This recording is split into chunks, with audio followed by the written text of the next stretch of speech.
Hi, I'm Angified. I started Angified Presents. We share the love of music. It has been medicine and therapy. Nothing else worked. It has saved many of us. With mental health, we need to open our eyes. Hurt people hurt people. We ask that you listen, comprehend, and relate with your ears. Form that heart of unity and one. We share on this stage. Statistics, feelings, And ourselves. we stand with the belief to be you, to be heard, and to be original. We all may be different, with opinions and beliefs. At the end of the day, we are all brothers and sisters. We are family. We ask that you join us in a magical journey with artists from around the world. Open your minds, let in the love, and listen with your hearts. we all want a better tomorrow. Be one. Communicate and look out for one another. And then, and only then, will you find the world. We will find peace in all the world. You'll find the world. And you will find this shining world. He was among us in every boy and girl. Many have been broken, red hearts turn black. Love will melt the ice and turn it back, and you will find the world. You will find the world. You will find the world. And when you find a place called home, where everyone is free to roam, a whole new world, a better place for our children's futures at stake. And you'll find, with music in your soul, laughter in your hearts, together we can grow a better place, with love in our soul. And you will find, together we can save it all. And you will find a place called home, where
Hi, I'm Angified.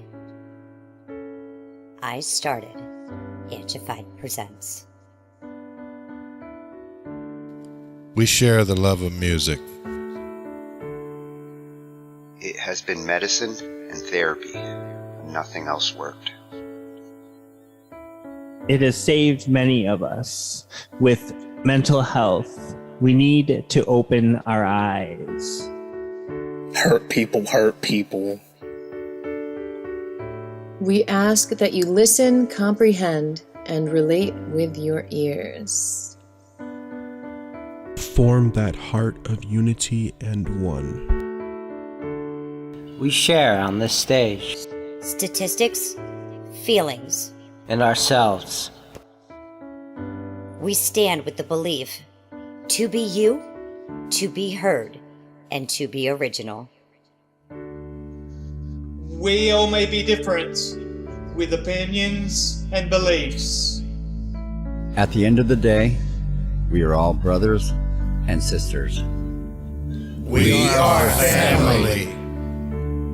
We ask that you join us in a magical journey with artists from around the world. Open your minds, let in the love, And listen with your hearts. We all want a better tomorrow. Be one. Communicate and look out for one another. And then, and only then, will you find the world. We will find find peace peace in all the world. You'll find the world. And you will find in this shining world heroes among us in every boy and girl. Many have been broken, red hearts turn black. Love will melt the ice and turn it back, and you will find the world. You will find the world. You will find the world. And when you find a place called home, where everyone is free to roam, a whole new world, a better place for our children's futures at stake. And you'll find, with music in your soul, laughter in your hearts, together we can grow a better place, with love in our soul. And you will find, together we can save it all. And you will find, a place called home, where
Hi, everyone. I just wanted to let you know that we have a very, very, very special episode on Angified Presents tonight. Oh, yeah? Yeah? Just wait, because it's an exclusive interview. An exclusive interview. The one and only. Yes, the one and only. Do you know who he is? Huh? Have you found out yet? Oh, no? You haven't? Oh, no? Well, you should, because here he is tonight, ladies and gentlemen. It is, yeah, do you know who it is? It is Mr. Rollo Knox. Yep. Don't roll me, Rollo. How are you? I'm good. How are you? I'm amazing, and so amazing because you're here with me. Thank you. Rollo, that first piece that I showed there, that's your artwork. Yeah, it is. That's gorgeous. No, thank you. Yeah. I mean, long before I did music, I was, always taking art classes in high school. And for a while, I was studying to do like graphic design. So that's where I learned to do all that sort of stuff. But yeah, I enjoy it sometimes. I've been focusing more on music, so I haven't been doing a lot of the visual stuff, but I still do from time to time. Yeah. You're doing some kick-ass shows. Yep. Thank you. And you are like taking any song that comes your way and you are rollifying it, and I love it. Oh, thank you. Rollo, I have to ask, because I know you said you were doing art before you were doing music. Right. Did that come from like a great grandparents' nutsack, or maybe an ovary, or like, where did your beautiful musical art and genes come from? I don't know if anybody in my family really did any visual art that I've ever heard of. Musically, my mom plays keyboards and organ, and both my parents sing. It was like sung in like choirs and stuff, but that's about it, really. Did they like the same kind of music or different kinds of music? Like, did you get a variety growing up, or was it like no, the same stuff? No, both my parents, they liked pretty different stuff. My mom was a big Elvis and Beatles fan.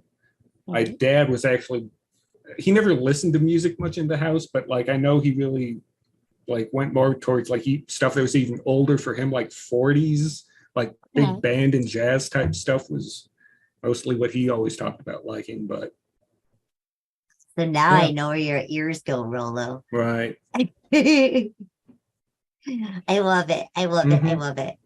So like what age did you start picking up and drawing?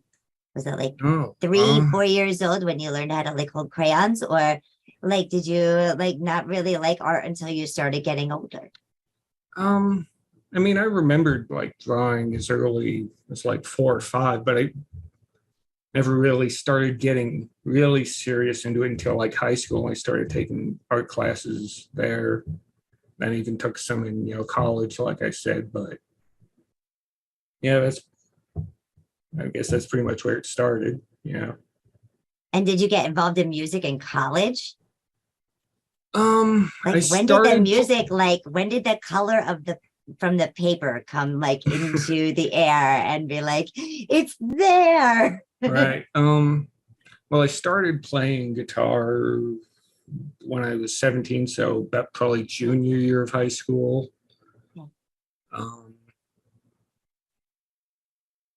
I mean, I was writing, but I really wasn't recording much until honestly, I started recording more once I discovered Bandlab. I didn't really record a lot. I would do some and put it on YouTube and stuff like that, but never got into the mixing and mastering stuff until I got on Bandlab, really. Bandlab has done so many wondrous things, allowing us to collaborate, Oh yeah. meet new artists, different genres, kind of step Yeah. out of our boxes, try nothing new, like something new. Yeah.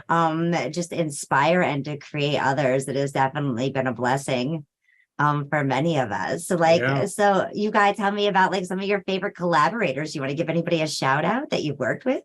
Oh, yeah, sure.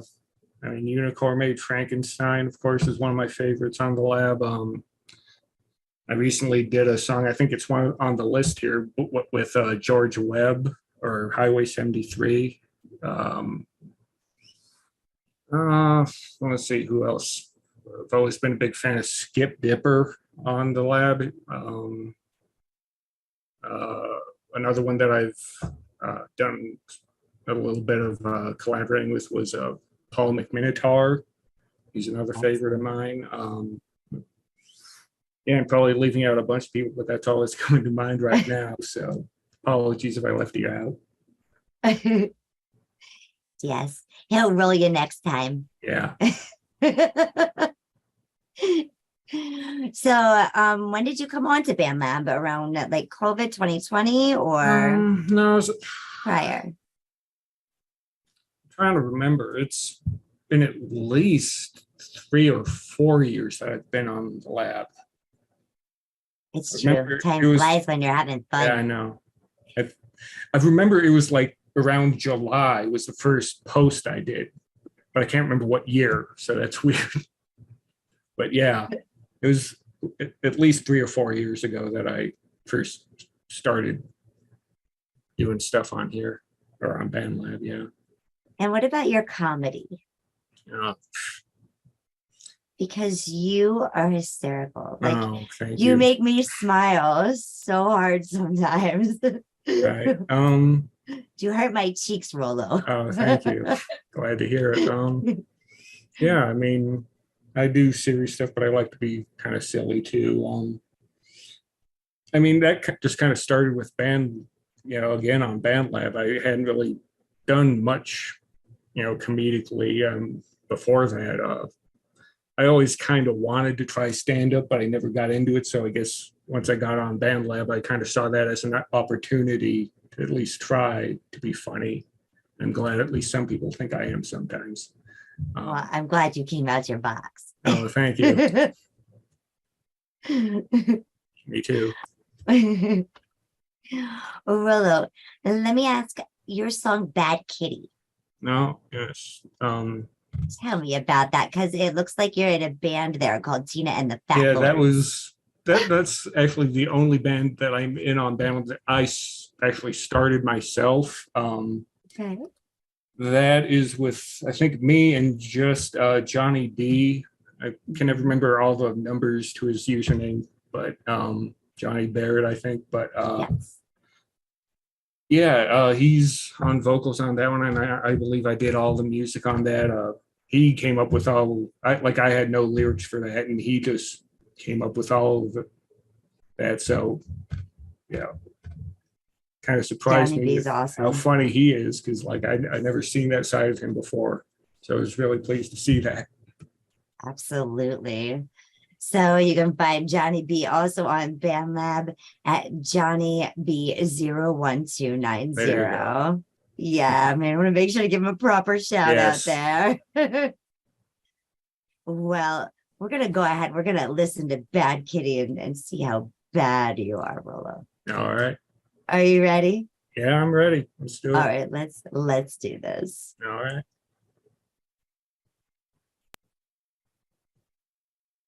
Bad Kitty. You can find Rollo Knox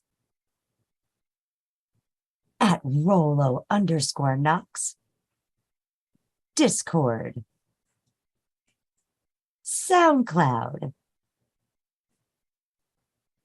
Instagram. YouTube. And on Bandlab. And TikTok. Yay!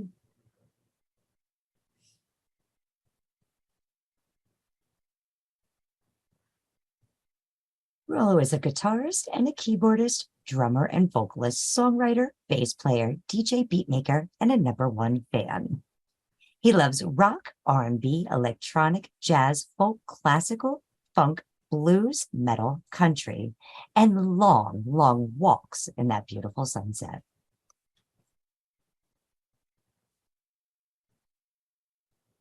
Rollo says, stick around for a while and maybe you'll hear something you'll like. I'm always open to collaboration, so feel free to hit me up if you want to work together on something. Here is Bad Kitty.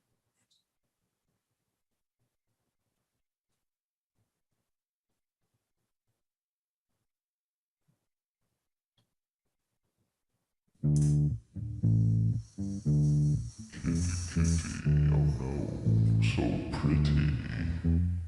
Let me tell you a story about a little kitty who liked weed. You see, every once in a while, this kitty would take my weed and go under the bed. We wouldn't see him for days. Oh, kitty, kitty. If you wanna get high, kitty, I got the catnip. You don't need to take my weed.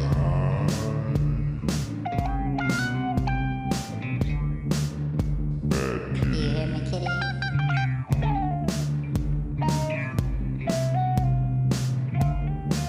Well, I got another story. It started just like one day. I was just playing my 6 string and lo and behold, kitty, kitty was there looking at me. He jumped on my lap and I was playing a 6 solo. And he interrupted me. And I said, kitty, why did you do that? He looked at me and he said, meow. And then proceeded to go in the litter box and take a fat shit. Oh man, the smell was delusional. If anything, for explanation of a less word, very rancid. I said, oh kitty man, you gotta go and cover that shit up. He looked at me and said, and then he proceeded to jump on my lap during the 6 solo. Oh kitty, why you do that? You stunk the place up and you interrupted my 6 solo, kitty. Oh fuck. Ah, kitty, kitty.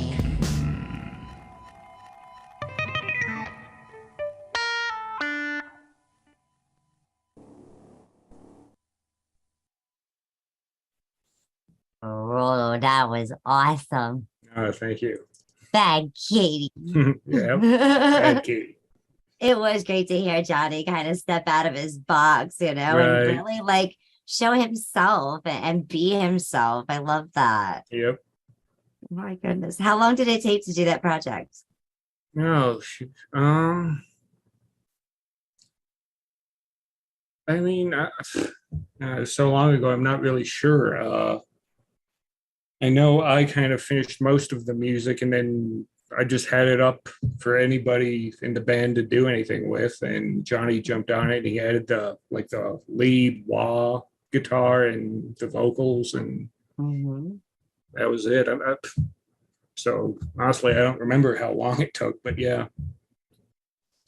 Well, you both did an incredible job. Thank you. And, you know, to off the fly, you know, to just kind of play with that and come up with it. Right. A totally interesting concept that's not about love or breakups or Nope. everything we hear on the radio today. Right. Like it's talking about like real life circumstances and bad kitty cats. Right.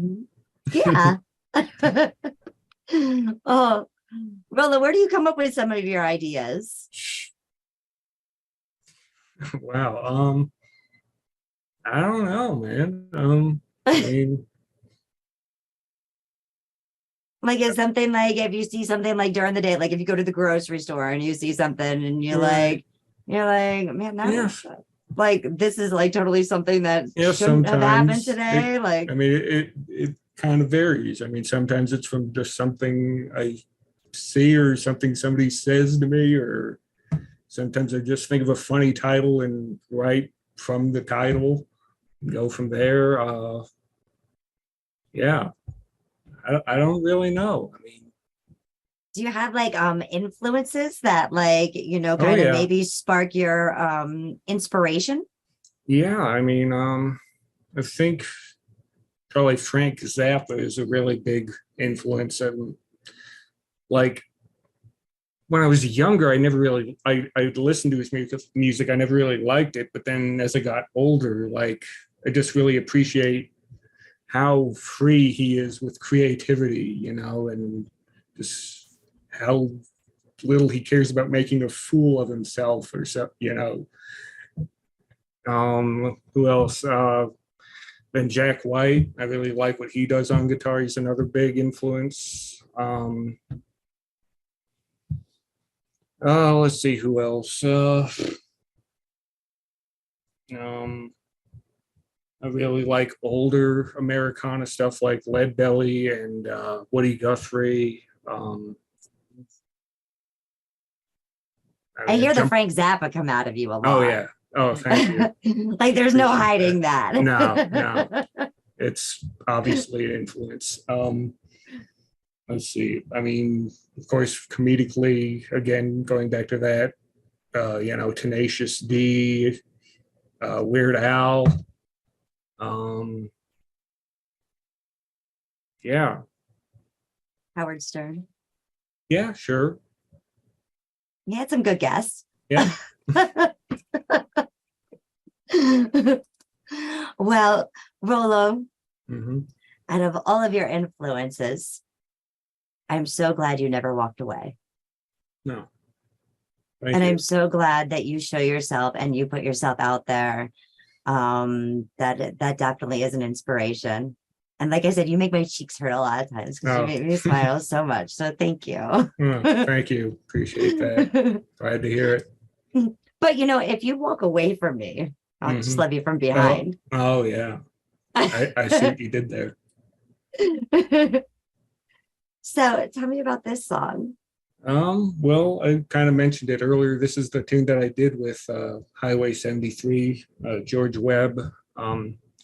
He came to me with that idea. He had the title and he thought, I guess I'd be a good guy to help him write it because he doesn't do a lot of comedic stuff. So, when I heard the title, I just knew I had to do it or help him do it anyway. So this is both of us singing on here. So, yeah. Wow. We're going to go ahead. We're going to check this out, Rollo. All right. Cool. I'm so excited. I get to share Rollo Knox. Yay. Yep.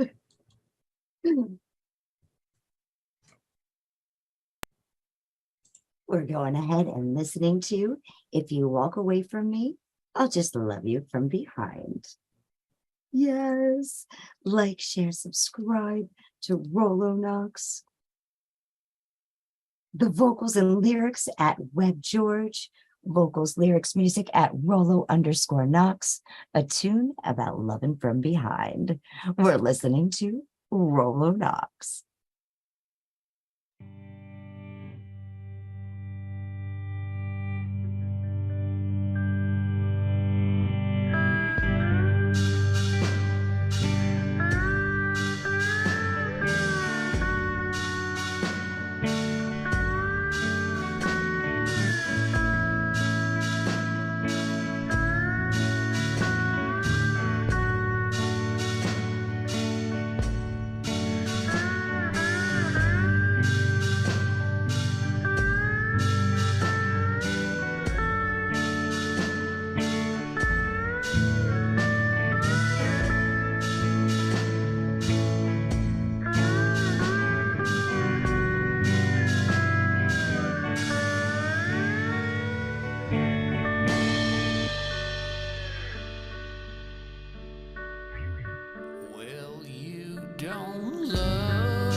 remember in the backseat, I hugged you in my car. Loved you from a distance, and I've loved you from afar. And when I seen that body, it nearly blew my mind.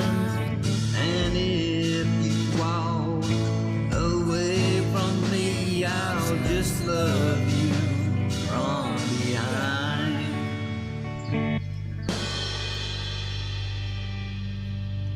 Behind the bottle, behind the pain, behind the thought of losing you again, behind the anger, behind the pain. If you'll let me do it just once more, love you from behind again.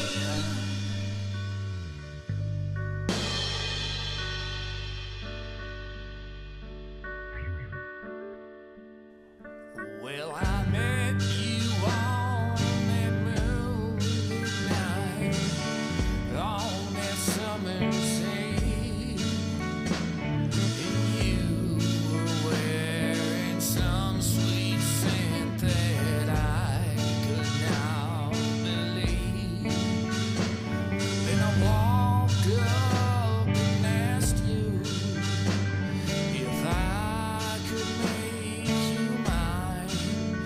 And if you walk away from me, I'll just love you from behind.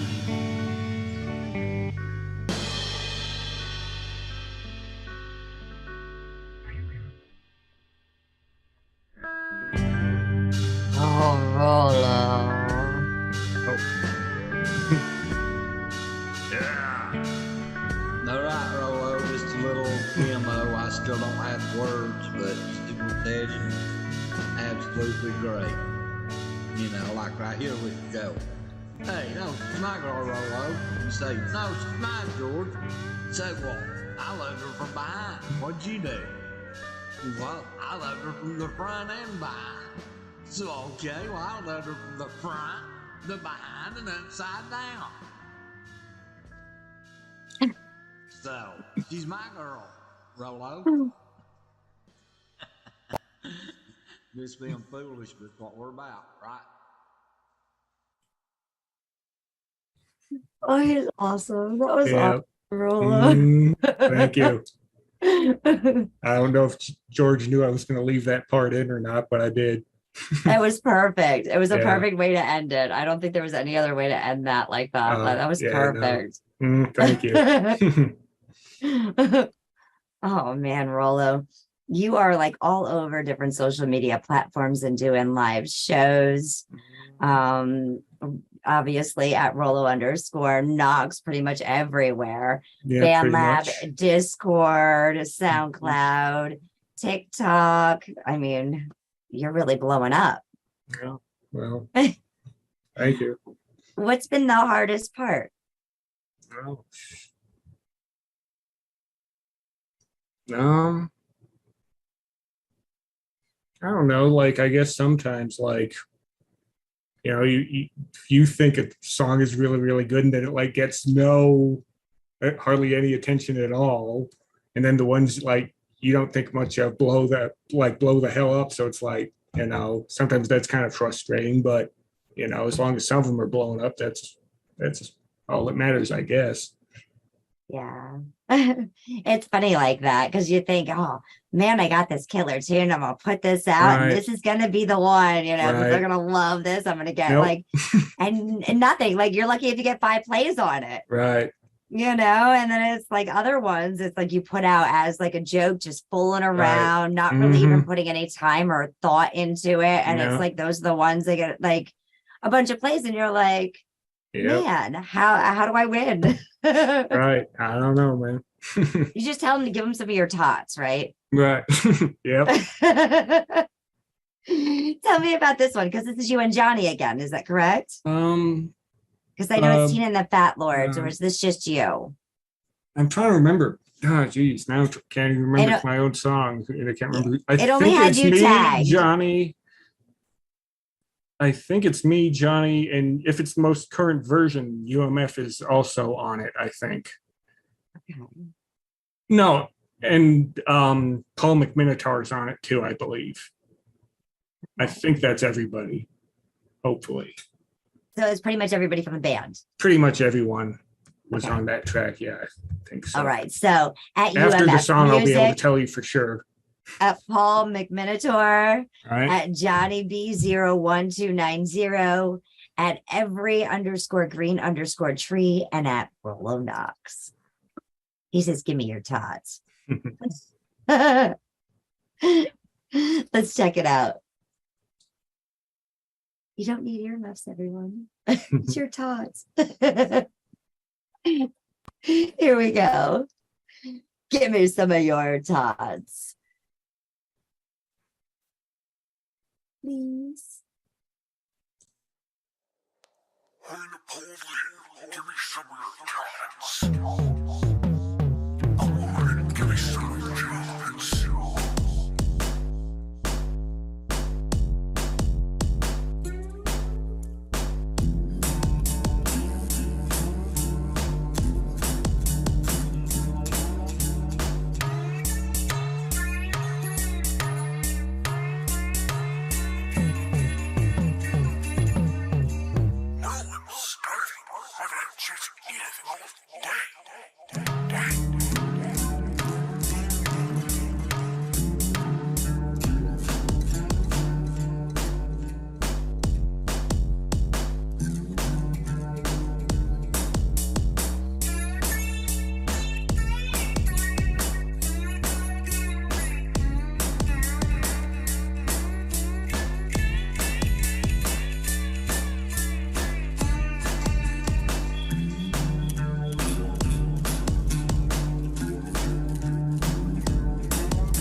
Heck yeah, Rollo, keep me dancing. Oh, thank you.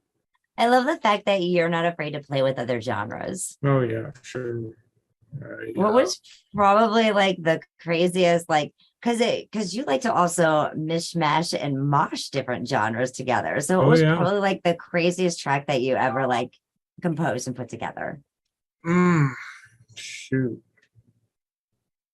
I mean, recently, I think maybe you're trying to lead into the next one if it's Your Love is Electric. Is that what you're trying to hint at?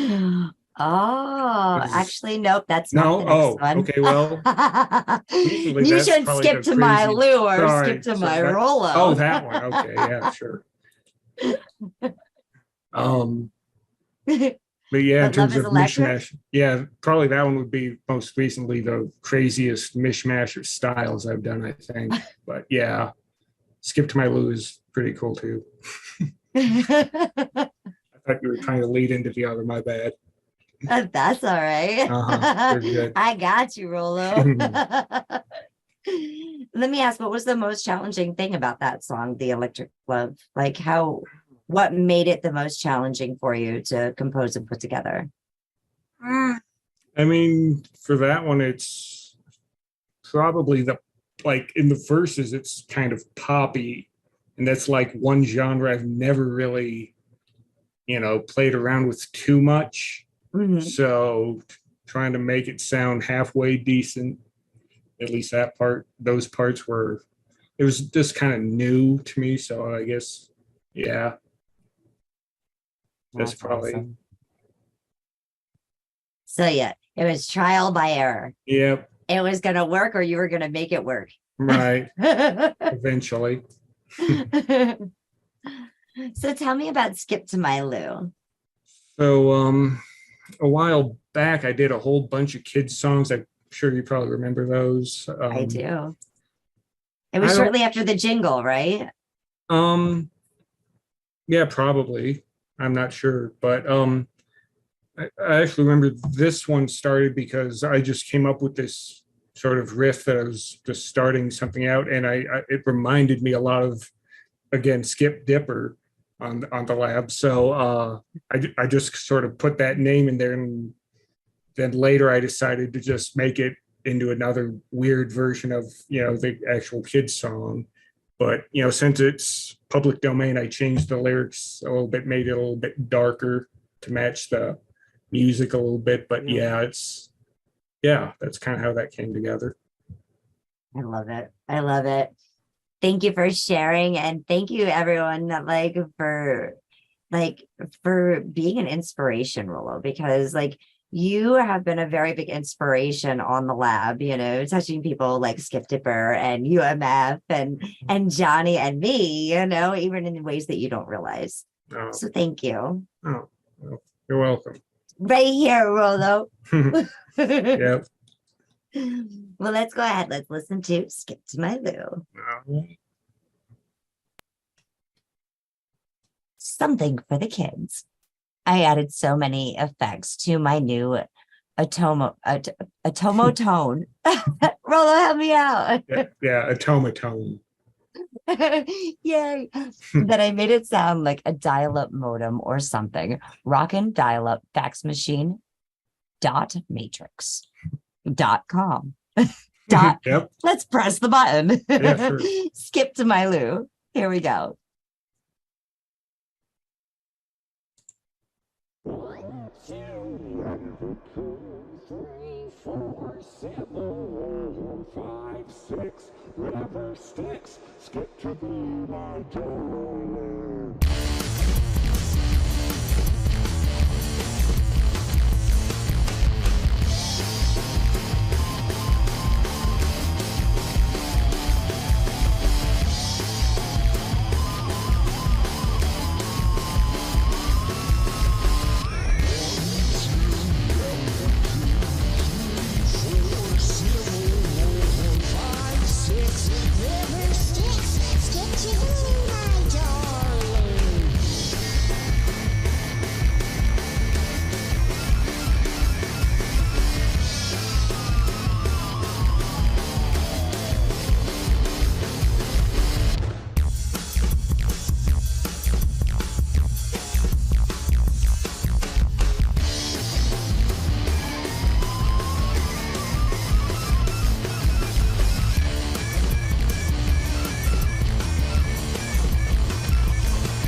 my darling.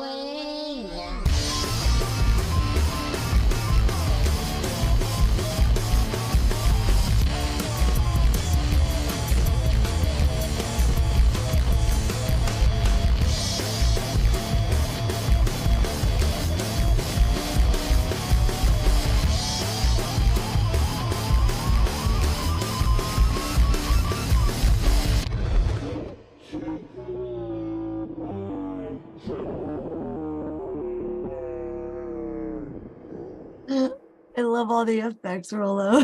Oh, thank you. Yeah, I like to play around. Even with all those effects, I can still make out what you're saying. Yeah, good. And that's Weird. beautiful. Like there's a lot of times where you hear, some overly done effects and you Right. can't make anything out. And Right. it's very unelectrifying, unlike your love. Right. Hey, Rollo, so tell me more about this piece because you were saying it was one of the hardest pieces. Where did you get the idea to come up with this? Because this is a masterpiece of an idea. it also sort of came together naturally. Like I started with more harder rock riff, and I don't know what sort of came over to me to do something completely different in the verses, but I did, and it sort of came together kind of naturally, really. I mean, I don't know where the inspiration comes from sometimes, so I don't know what to tell you. It's all good, right? Uh-huh. As long as it flows through and out. And Right. and you are so positive too, and such an uplifter, for other artists. There's no tea in can't for you. And I love that. Thank So you. don't roll me, Rollo. No. Just roll over your love because it's electric. Let's check it out. All right, let's check it out.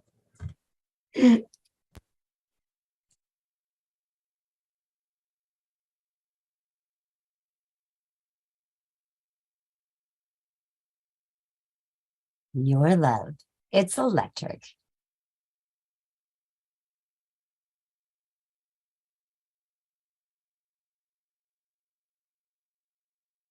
Bandlab love lit new rap trending electronic pop hip hop fire rock 80s FL Studio 20 fire music artist 2020 2021 2022 2023 single release independent music BeatStars FL Studio need beats unsigned producer new music trend center. Let's give it up for Rollo Knox.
That's a hit song, Rollo. You know that.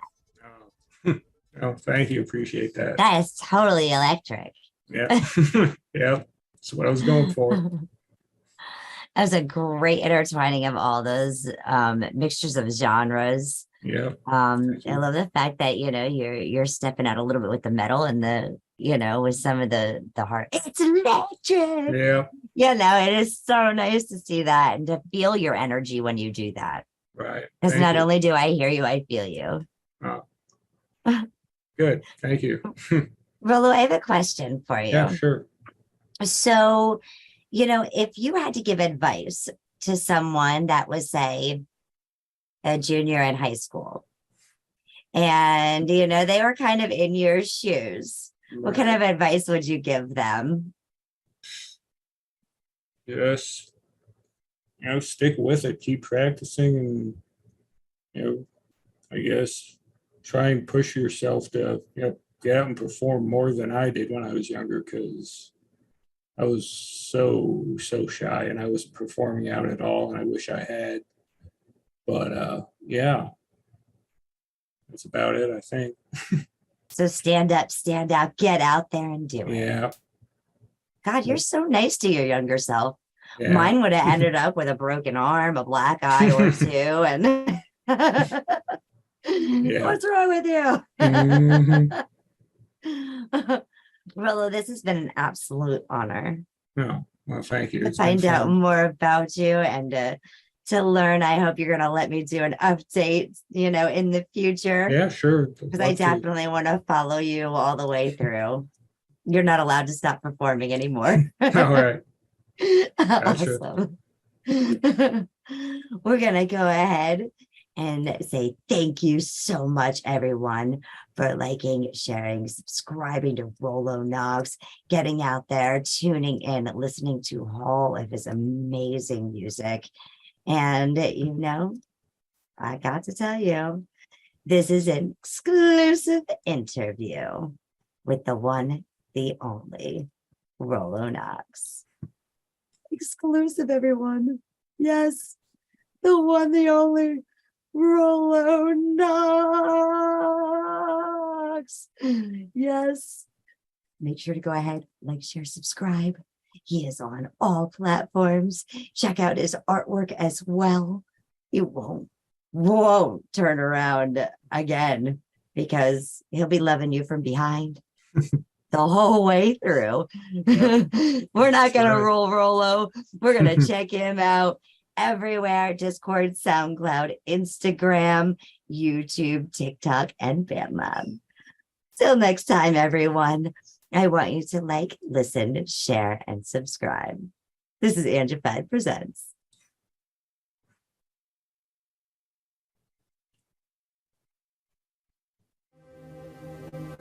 I'm gonna spread love or hate. I'm gonna spread love or hate. I'm gonna spread love or hate.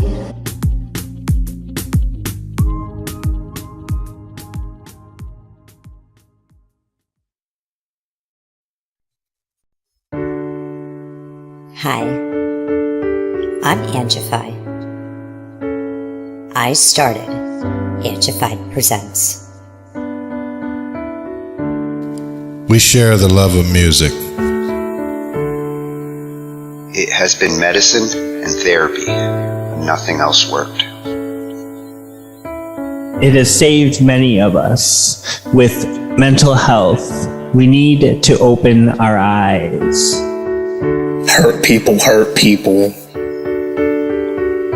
We ask that you listen, comprehend, and relate with your ears. Form that heart of unity and one. We share on this stage. Statistics, feelings, And ourselves.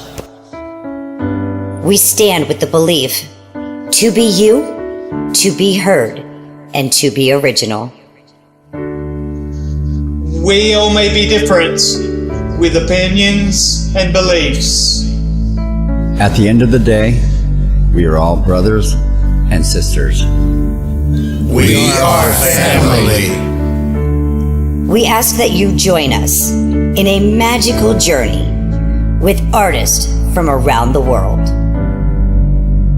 Open your minds, let in the love, and listen with your hearts. We all want a better tomorrow. Be one. Communicate and look out for one another. And then, and only then, will you find We will find peace in all the world. You'll find the world. And you will find this shining world. Heroes among us and every boy and girl. Many have been broken, red hearts turn black. Love will melt the ice and turn it back, and you will find the world. You will find the world. You find the world. And when you find a place called home, where everyone is free to roam, a whole new world, a better place for our children's futures at stake. And you'll find with music in your soul,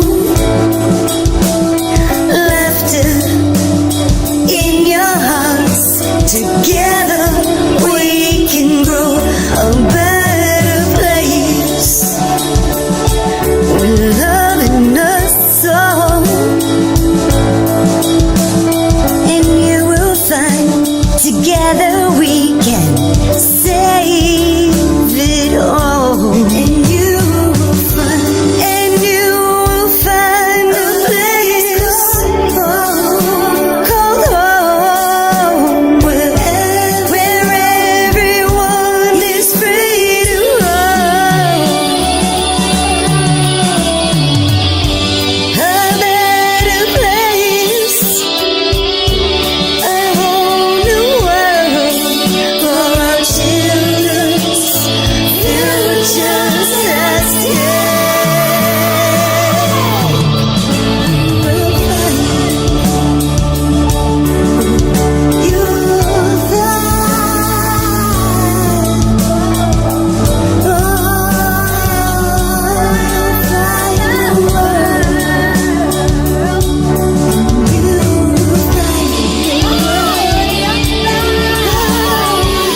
just open up your hearts,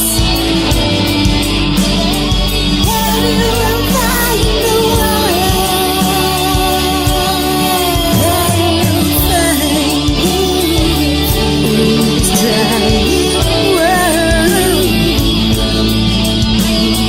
heroes among us and every boy and girl, a better place for our children to stay. Oh, and you'll find the world.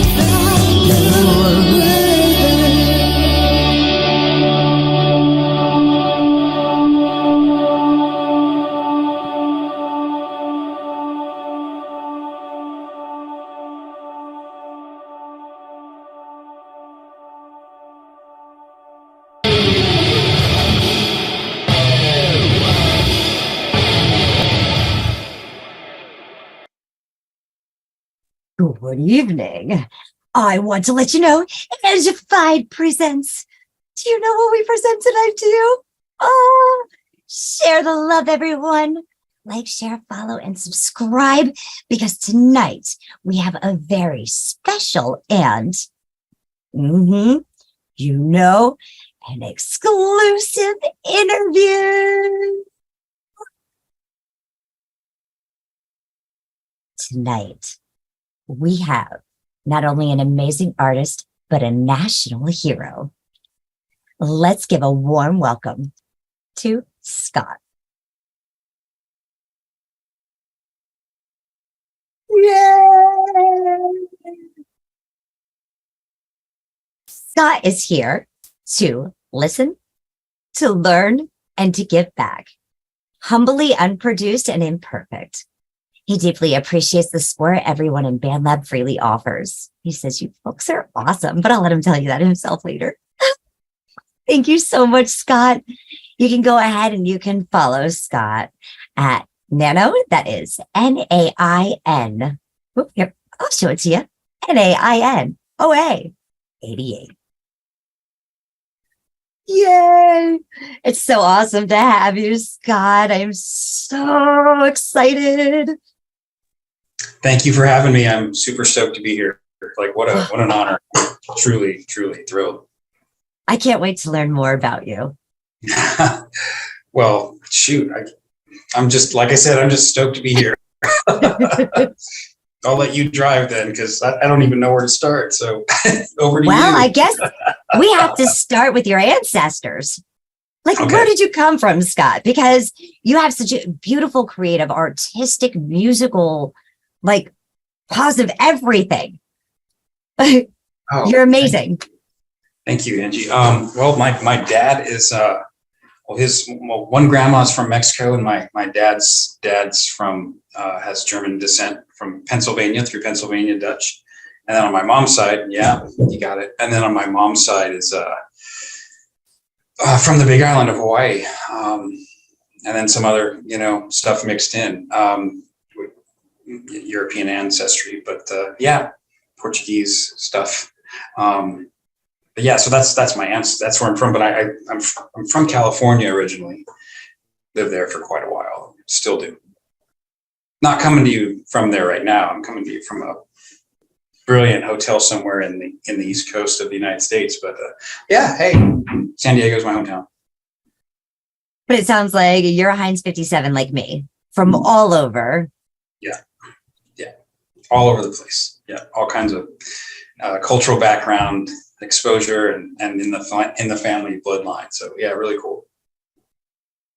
When did you start music? Were you like young and 3 and just been like, I'm just going to play and have fun, take out the pots and pans on mom and dad, and start banging around? Or was it a little bit later that maybe you started writing first or drawing?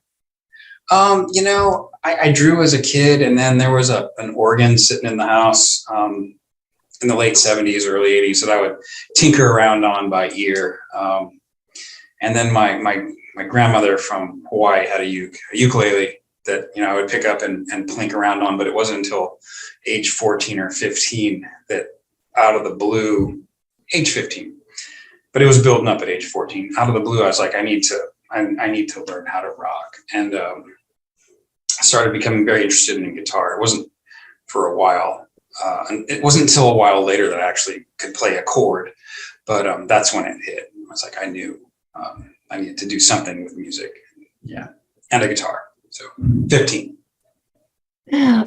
That's awesome. But it all started with, I have to touch those keys. Yeah, something like that. Just, we lived out in the country, and it was, wintertime. I know Southern California, but we lived in the mountains, and it snowed in the winter. We'd be snowed in, sometimes we'd lose power. And I was just like, got to do something. You can only throw snowballs at each other for so long.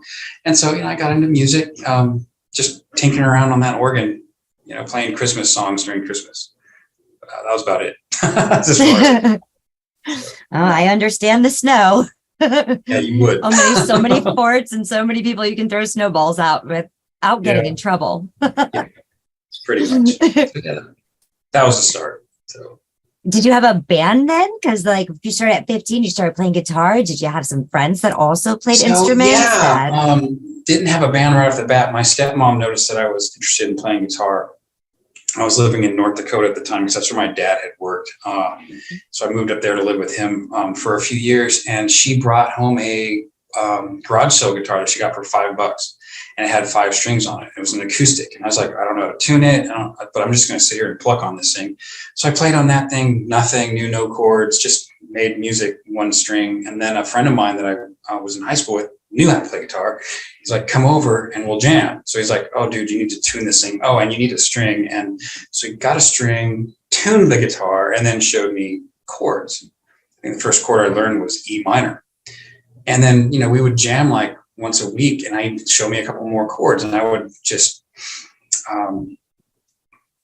learn those chords and those chord changes until, I got them down. And then I think my senior year in high school, we had my first jam session, and we played Born to Be Wild like 8,000 times. And like if I never hear that song again, it'll be too soon. And that was my first jam session. So it wasn't really a band. So I got to actually play with other musicians at an early age, and started, figuring out that I actually do chord changes, and then accidentally started singing one time, and I was like, well, that's fun. Can I actually do it while I'm changing chords? And oh, that's hard, but we'll get there. And it's just kind of progressed from there. Practice makes perfect. Yeah. I wasn't in an official band until I was 19. And it was some folks that I knew in my job at the time, and some folks that weren't involved in that. And we had a band here in San Diego, and we did a couple gigs at some local establishments, and it was really fun. So, yeah. That must have been so uplifting. It was pretty. Looking at that $5 guitar from the yard sale, not knowing like how to tune it and anything, and then performing. It really made an impact. And yeah, I just love playing. It's that guitar I wrote my very first, not wrote, because I don't read music or anything like that. I came up with my very first melody on that guitar after it was tuned by my friend, and that melody has emerged in some of the Bandlab or one of the Bandlab recordings as an entire song last year. And it's really cool that it finally came to fruition in lyrics, only like, I don't know, 1985 to 2022. I'm not going to do public math, but it took a while for me to finish that song, and it came out really cool. So anyhow. It's amazing how, you have a song and you can have it sitting there for 10, 20 years, but it's not finished. And then you just find that right person. Yeah, that magic just happens, and it's there. It, and it's your piece. And so for your piece to like breathe and come to life, it's truly a gift. I have a bunch that have just been languishing in the in the vault. Someday I'll get to that, or whatnot. But yeah, it all started with that 5-string guitar. So I'll never forget that, and I'm always going to appreciate my stepmom for that. What did you do after high school? So when I was 17, I had this conversation with my stepdad, moved back to California after graduating from high school. And it was in midsummer, it was right about now, midsummer. And hey, let's sit down and have a talk. Light up smoke. So your 18th birthday's coming up. Where are you going to live? No. And so we had a conversation, and he said, well, why don't you consider joining the service? And so I was like, well, there's no way in hell I can join the service. Well, why not? It's like, well, I don't know. I'm just like some punk rock kid, and I'm cool. I'll be fine. He's like, well, there's a lot of things that are going to add up that are going to be overwhelming. And if you, decide to like take this step, then it'll relieve you of all that stress. And it's like, all right. So went to the recruiter's office the next day and signed on the dotted line. So at 17, I joined the service, and I forgot to get out. I didn't get out till 2018. I was the whole time I had planned on it. It took a little longer than I anticipated. So yeah, that's what I did after high school. But you must have enjoyed it.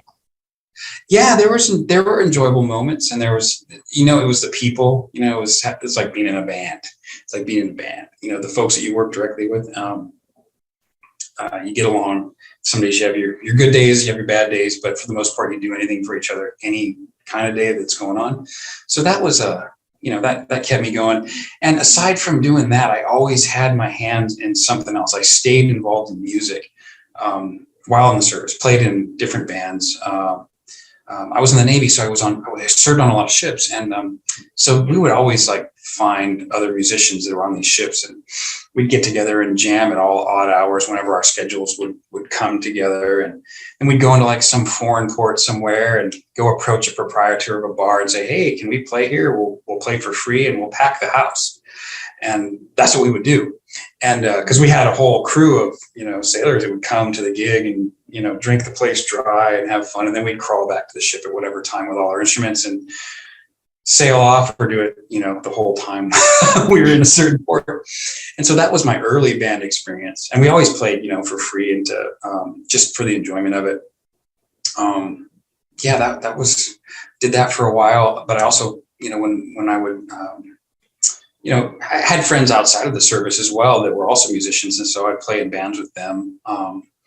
And we do all kinds of fun stuff. And that was the progression. I always had something else going on aside from what I was doing in the service that would, I don't want to say distracted because that's not the word, but would just kind of help with that work-life balance. Music was a big one. Surfing was a huge one that kept me sane. As a matter of fact, that's the only reason I stayed in the Navy for so long. Because when I was 25, I had this flash. I was like, no, when I was 22, if I'm going to live to be 100 and I stay in the Navy, I could 20 years retire at 38 and go move to Costa Rica and surf for 62 years and collect a paycheck. So that was the reason I stayed in the service so long initially in my younger years. So things like that kind of kept me. Oh, that's awesome. Music, surfing, really got into I got bit by this like crazy bug. And when I was a youngster, I threw every penny at learning how to fly junky little airplanes. And so I got that out of the way. And I was flying all over the Hawaiian Islands and doing all this, crazy stuff and surfing and playing music. So I had a really fortunate, I've had a really fortunate life, so to speak, back then and even today, still doing all the same silliness. And you got to experience traveling to different places and hearing different types of music. Oh my goodness, yes. There had to be some influences for you. So the coolest live gig I ever to this day. I mean, I've seen some pretty good ones, but the best gig I've ever seen wasn't even a gig. It was some street musicians in Ecuador playing traditional Andes music. I have never heard, nor probably won't ever hear anything. There's no other kind of music like that. I mean, there's so many. You gave me goosebumps thinking about it. Yeah, it really blew my literally. mind. You asked the question, and that was the first thing that popped in my mind. Normally, I would think, well, I saw this one show this one year that was great. No, it was that. Most definitely. Yeah, and Ecuador it's just amazing. The music sound that comes out of Ecuador is beautiful. Absolutely beautiful. And to see it live, like literally, that gave me goosebumps, Scott, because I know what I see, like when I'm watching videos and things like that from there, but to see it live and to feel it, because I don't need to know what you're saying in order to feel it. And you know exactly what I'm saying there. Yeah, I bought a tape from those guys. I don't have it anymore, but I would listen to that thing and just be like in awe of what was going on. This is before, this was in the early 90s. Like I wasn't even, I was invested in music. It was still like a huge part of my life, but as a musician, I couldn't appreciate how awesome that was. I just loved the music. So I guess that's all that really mattered. That was huge. So I get to see a lot of things. Scott, let me ask you about your song Gone Away. Okay. Can you tell me a little bit about where that came from? Okay, Gone Away. That remains out of everything I've done so far, maybe anywhere musically. I've written a lot of songs for my amazing wife too, so that are up there along with at the same level that of meaning for me. Gone Away is more of a, we'll just call it, it's kind of a sad song. Okay. And the story behind that song was waiting to be told. And it didn't come out until a friend of mine, whom we all know and love, the venerable Brian Louviers, who is also on Bandlab. We chatted before, and we kind of traded some laudatory comments, which were very sincere. And he's like, hey Scott, here's this idea I have, and he sent me a track. If anything comes to mind, see what happens. That was in January, and back in 2011, a very dear friend of mine passed while I was on deployment, and I didn't get a chance to say goodbye or talk to her family or anything like that at the time because I was gone. And my brother had written me, tell me about it. He said, hey, you should really go head up to Seattle and talk to Melissa's parents and send your condolences or your regards. I couldn't do any of that. I just buried it. I buried all that, and I never talked about it. But I always felt it, and I never really paid any tribute to it, and just kind of ignored it because I couldn't approach that situation until Brian Louviers sends me this blank piece of music that just pulled it. I don't even know where it came from. It just just pulled the words right out. And so Gone Away is about a dear friend of mine who passed, and whom I never got to say goodbye to. And then I ignored for the whole situation for years. And the song is about finally making it up to, we'll use the cliche, pay last respects. And that's what it's about. And that kind of loss, but it's also a tribute because she was such a really bright soul. And she had a great daughter. Her family's awesome. Her mom's awesome. I found that closure after that song. Did that song with Brian. We recorded it. I put my part on it, and then I got on the internet and looked up some people. I looked up the sister, and then talked to her. And it was like I just talked to her yesterday. She gave me Mom's number. I called Mom, and I said, "Sorry, it took me, this many years to get back." And it was just like talking to her yesterday. So finally got the closure that I think I needed, and I also wanted her family to understand. So that song is about that, and that's what Gone Away is about. If I could put it in a nutshell. It's beautiful. Absolutely beautiful. Thank you. It's very hard sometimes to find that closure because you can't even find the words within yourself because you're fighting with yourself. Why did this happen? How could this happen? All those questions. And then you're like, you also get a sense of how do I talk to people about this? And it really eats at you. So this is just magic because it was meant to happen. It was meant for you to heal.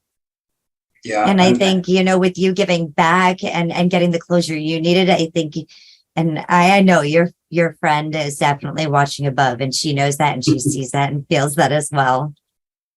It's beautiful. Thank you. Let's go ahead. Let's check out that song, shall we? All right. Let's do it. Yeah. We're going ahead here and we're listening to Scott. You can follow him at NAINOA 88. Here is Gone Away. You can find this on Bandlab. So make sure to go ahead, like, share, follow, and subscribe.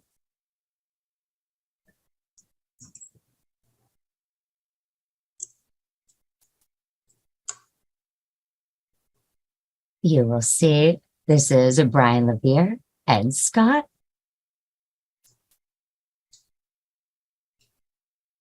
Follow the boat. I'm not playing, really. Follow the boat.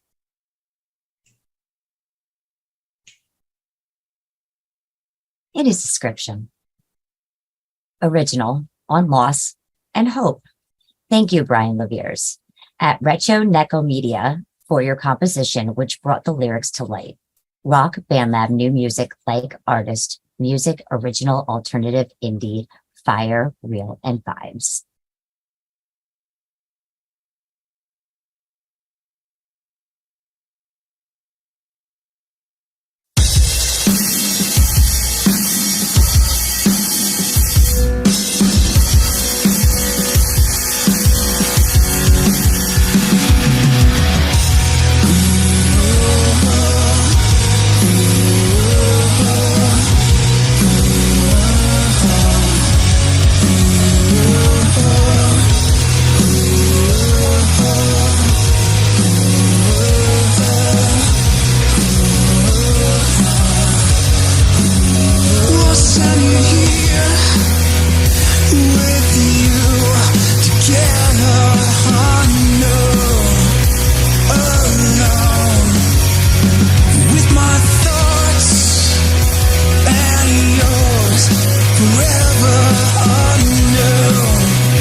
Rushes over me.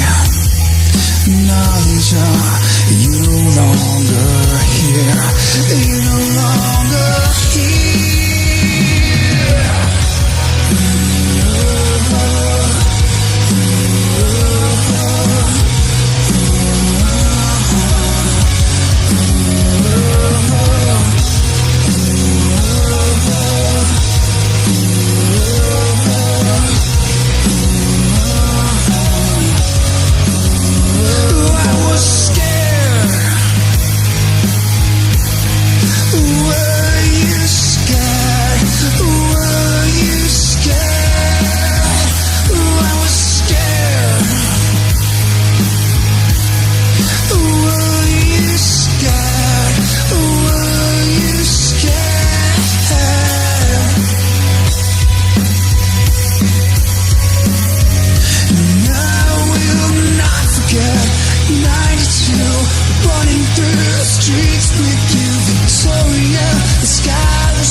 So beautiful, Scott. Thanks, Ange. My goodness, I don't even think I can take out and put those words into things. I've had definitely a history with things in my past as well with my family, and it's definitely hard to put those words out there. Yeah, I don't think that I would have found them if it wasn't for Brian, and he had no idea what he was getting into. We've done a couple songs together, and everything he sends me, just kaboom. So I look forward to more work with him in the future. He's absolutely one of my favorite artists anywhere, Bandlab or otherwise. And I don't know. Yeah, you got to check Brian out. But that music he sent is what did that. And well, that's that's all I can say there. And I'm forever in his debt for doing that. Well, I hope to hear more collaborations with you guys in the future. Thank you. Because you both are just amazing. And like I said, you guys better follow them both. Brian, how about Scent of Rain? Okay, so this goes into the music. A little bit different. Yeah, this goes into the music history of the younger days. This song was written and recorded in a hotel room, not unlike this, on a Tascam Porta Studio 4-track on a tape in 1986. The demo was first done, and it was just an acoustic guitar. And I was living in Hawaii at the time, and had some friends that I started playing music with. I watched them in a bar one time. The band's name was Hortonsphere, and I was like, oh my God, these guys are amazing. And we ended up becoming friends. I had later joined the band. And it was still called Hortonsphere. I don't know what that means. And I never even cared. They were just great rock, 90s stuff. We're still good friends today. Okay. And in 2001-ish, I needed to leave the Hawaiian Islands and head off to other pastures. And so one of the band members, Derek, whom is still a close friend of mine, he's a recording wizard. and a musician that can play every instrument and awesome, but he doesn't sing. And so he's like, Scott, let's start. I want you to like sing all these songs that I've written, and we'll do a bunch of yours, and it'll be cool. And we'll just do this for months on, at a time in the garage and live. And I'll put everything together, and then we'll make, some stuff out of it. And so we ended up doing like 5 CDs worth of material. This song was one of the ones I was like, hey, what do you think of this? He's like, that's kind of flamenco cool. Maybe we can, I don't know, you do your part and then I'll get back to you. So I played this acoustic track and did the vocals and the harmonies of this song, which I'm not sure what the meaning is. I just was in a dark mood, stuck in a hotel room somewhere. And I wrote this song, and it's very simple. It's like a very simple dirge about something, late 20s angst or whatever. And Derek put his magic on it and turned it into just a insane, blazing wall of, well, I'll use that word again, insanity. And we recorded, he recorded his parts on it and sent it to me later. And I was like, oh my God, that's brilliant. And that's where this song came from. And the reason why I wanted to put this song on the list is because this whole recording thing that I'm doing with Bandlab I never would have even considered it had I not worked with Derek in my garage or his spare bedroom at all hours of the night, just geeking out on music, and him saying, can you redo that vocal?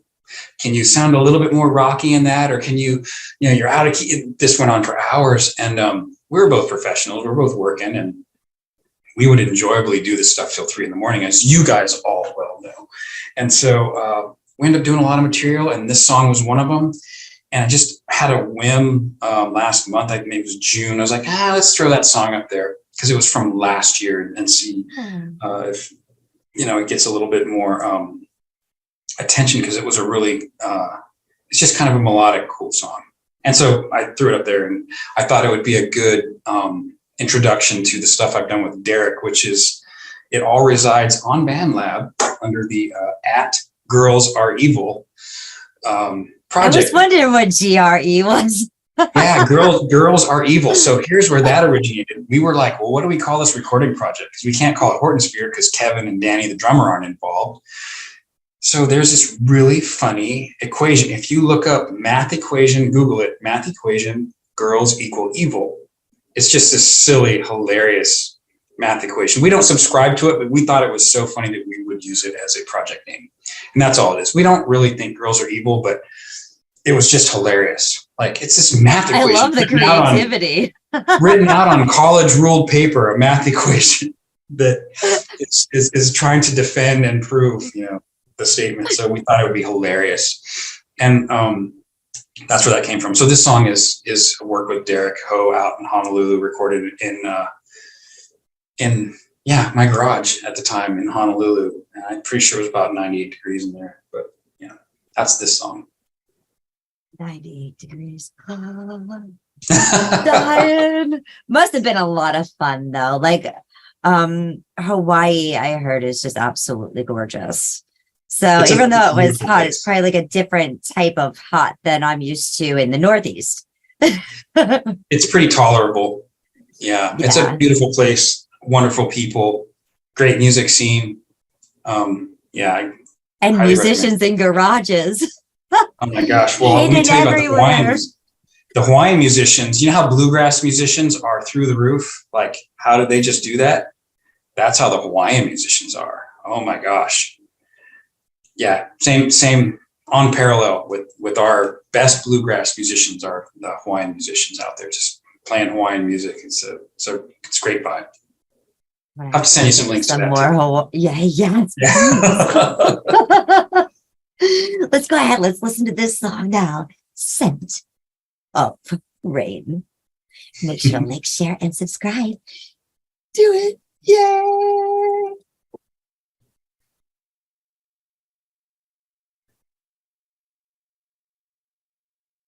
Don't forget, girls are evil.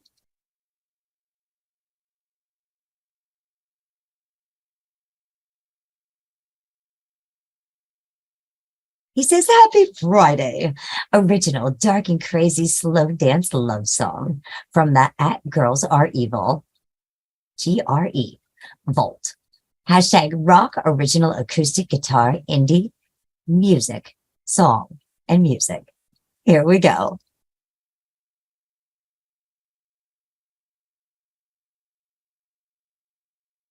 I think you love to find it in me. Santa rain tonight, and softly.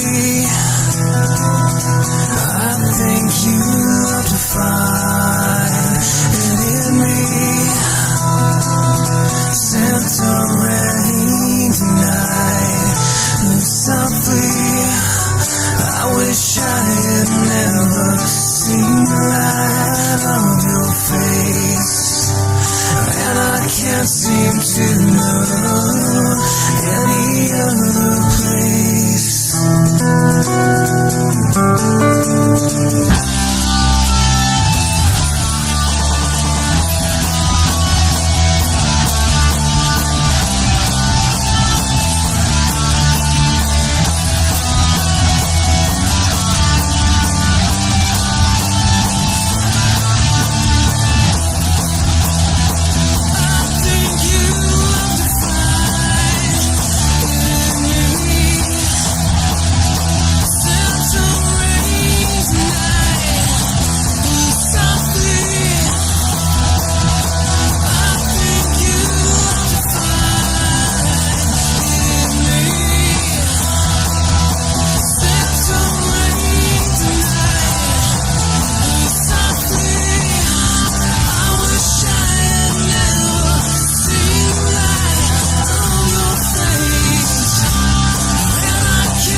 Holy crap, Scott. The heart, everything on that was, you nailed it. Thank you, Ange. That was Derek knows how to produce some stuff. I'm trying to get him on Bandlab now so we can continue this magical journey. And I'm going through his wife to get her. I'm gonna get her to push him back. He's just so busy. But yeah, he's a genius. That song was really fun. The playing the guitar parts on it and that little lead, part on it, kind of came out of nowhere. That little, I don't know how to describe it. That little flamenco or maybe even Middle Eastern vibe, lead that found its way into that song. I thought it made that tune, but yeah, that Yeah, that one was really fun to do. I'm super glad that, you know, at the last minute we pulled that one into the repertoire, so to say, because it's just really fun. And what Derek did to it with that midway through, just parachuting in with drums and bass and heavy guitars was just rock. Yeah, good old Derek. So I'm gonna get him in here if it's the last thing I do. Derek, you're being called out. Yeah, Derek's been called out, and Kevin, the other singer. And no hiding behind your wives. No. I do have an interesting story, because stories are cool, right? So we were playing under the name Horde and Sphere, and we did some fun stuff in Hawaii. We played some gigs here and there, and it was really cool. And we're all good friends. But because of my job and everybody else, you know, stuff, we kind of like, hey, we got to take a break for a while. So we kind of, you know, broke up for a bit. And I was doing solo stuff because it doesn't involve teammates. You can just go do it. And Kevin, the lead on the band, Kevin Jones, also a good friend, just talked to him the other day, another Bandlab target of mine, got this phone call from the radio station because he was in radio saying, hey, Lisa Loeb's coming to town. Will you guys open for her? And he didn't even blink an eye. He's just like, yes. And then called all of us later after he already agreed to it. We'd been broken up for 6 months, hadn't played a song. Hey guys, we're going to open for Lisa Loeb next Saturday at the Warehouse, which was a venue that could hold about 3,000 people. And we're like, what the? So your eyes probably popped out of your head.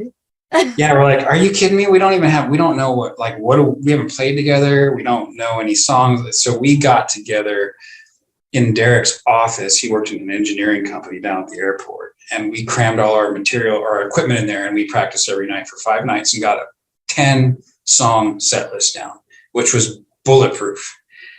But our bass player had bailed, so we had to bring in a bass player like overnight from the church band, Brent. He really was awesome. He came in, he was a super sport, and learned 10 songs in 5 days perfectly.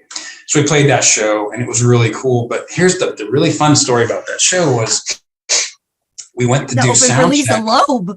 Yeah, she was phenomenal, by the way. So we went to do sound check, and because we got there early, you know, got all our stuff set up, and here she is up on the stage, you know, 10 feet in front of us, doing her sound check. Good sized venue, you know, a few thousand people. Manager's hanging out in the sound booth, and she's like, it sounds awesome. I'm like, wow, this is sounding really good. This is gonna be a fun show. Never played with this much sound. And the manager's like, all right, good to go. And she's like, what are you talking about? She's like, it sounds great. No, I'm not ready. I don't think it sounds good. And he's like, we need to make room for the opening act. We need to get them up here so they can sound check. I'm gonna use a cuss word. Go for it. She looked me straight in the eye and goes, fuck the opening act. And I'm standing down there I was like, oh my God. Yeah, ouch. No, I was like, no, not ouch. I was like, no, it wasn't an ouch. It was not an ouch at all. We were all like, we looked at each other like, I think we're all in love with this woman collectively. So we all had crushes on Lisa Loeb instantly from that moment. And because, you know, here's this gal that probably isn't even pushing 5'2", telling us to fuck off in public. Well, there wasn't anybody there. And we're like, wow. So it was just one of those really cool moments. And then we opened for her, and it was very well received. And then she played, I'm sorry? Not to expect her like that either, because if you listen to her music, like she doesn't come off in her music like that at all. Oh man. Her show That's awesome. was one of the better shows I've seen. And it was not like that one song you heard on the radio. It was really, really good. There was distortion involved. I didn't expect it. And it was an awesome show. And that was, you know, kind of the backstory of this, you know, Girls Are Evil thing that I thought was worthy of telling. And I'm a lifelong Lisa Loeb fan because of that experience. It was really cool. Yeah, she wouldn't remember, but we sure hell did. Absolutely. That's an unforgettable moment. Yeah. So that was that. Sorry. Kick-ass story. I kind of went long. I apologize, but I thought that one's always just cracked me up. So don't apologize. That is amazing. Like, thank you for sharing. you're welcome. Kevin I still think owes I'm us gonna beers. have to like marry Lisa Loeb now too. Kevin still owes us beers for signing us up for that without our permission. He's a great guy. Yeah, that guy can sing. Anyhow, yeah, we're gonna get him in Bandlab as well, or something. But he's out there. Well, let's head down to the road to Salinas. Okay, the road to La Serena. Yeah. Salinas is a cool town. It is. See, I can never pronounce things right. That's okay. That's okay. Thank you for want me to fixing me. Do you want me to talk Please. about this song? Please. Okay. So in my travels, I've been to some really cool places, and one of the coolest places is Chile. And I got dropped off in a place called Valparaiso, which is kind of south central in the country, on a ship, and made my way to Santiago, which is on the base of the Andes, to meet an uncle's business partner, who was to have a driver, one of the guys that worked for him, give me a ride to see my family in La Serena, which is up north about 4 or 5 hours. And it's family through marriage. My mom's sister, my aunt, married a Chilean man who's awesome. And she moved down there, and then boom, now I got all these cousins and family down there that I'd never met. So I make it to Santiago, and we have drinks one afternoon. I'm not driving. And then jump in the Toyota Hilux pickup truck with the vinyl seats, which were brilliant, and headed off at like 6 p.m. to drive up to La Serena, Chile, to get dropped off at my family's house. During the drive, it's a 2-lane road, and it's beautiful, and it's some high desert, some mountains, some coastline.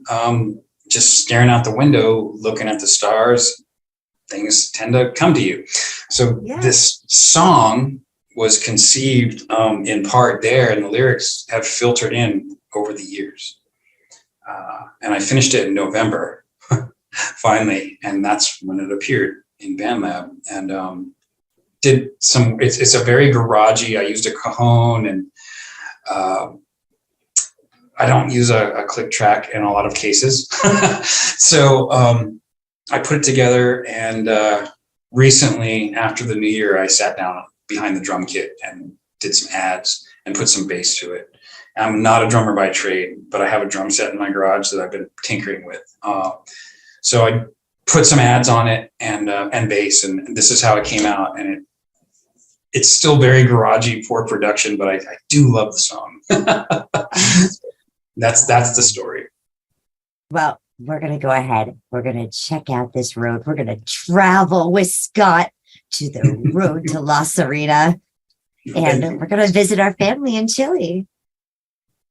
Well, Chile is so amazing. The family and everything there, they're just, they're very tight. You know, I wish I see more families with the bonds and beliefs and the trust that they have there, because it is very special. Tremendous place. Tremendous place. Yes. Well, let's check this out, shall we? Thanks, Angie. I'm so excited. Yes. Let's go ahead and take a magical adventure to the road to La Serena. Oh. This is an original scribbled on paper many years ago during the drive from Santiago to La Serena, Chile. This one has been with me for a while and remains a personal favorite. Complete reproduction from the November 22nd version. Rock original, folk guitar, and acoustic.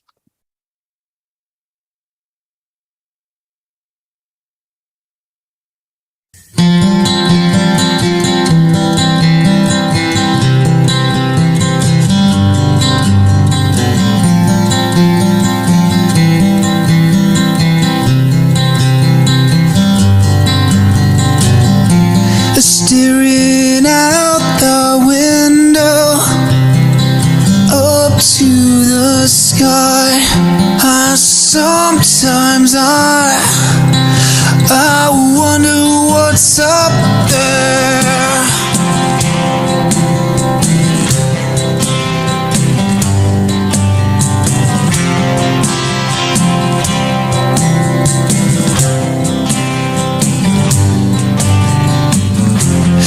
headed to a place I've never been before, and I'll never see again. The trees, the road signs, they flash by, while the mountains, they stand still, embraced by the stars. When I get there,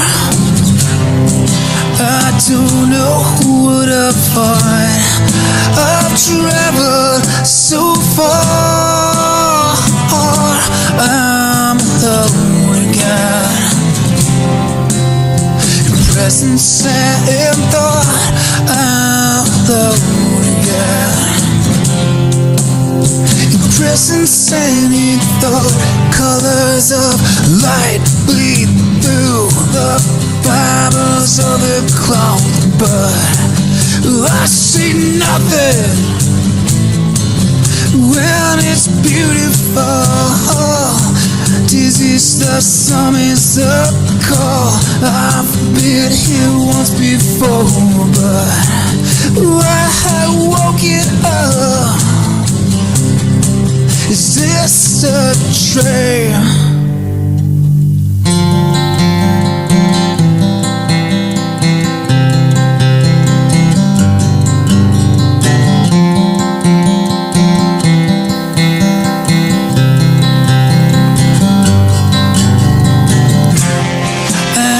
Sometimes I go to a place I can't recognize.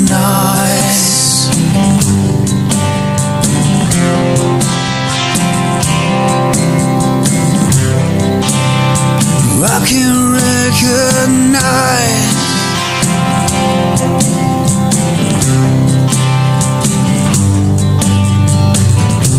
The sands of time hang in the wind, stay in my face, like cover up my eyes. A tattered scarf, my only shield, as I press into the storm, as if leaning towards a flame. When I get there, I don't know what I'll find. I've traveled so far, I'm alone again.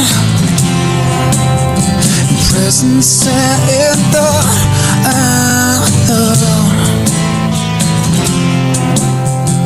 Presence and thought, 'cause of light bleed through the fibers of the clouds, but I see nothing, and it's beautiful.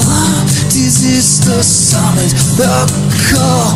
I've been here once before, but I have woken up. But that was a dream.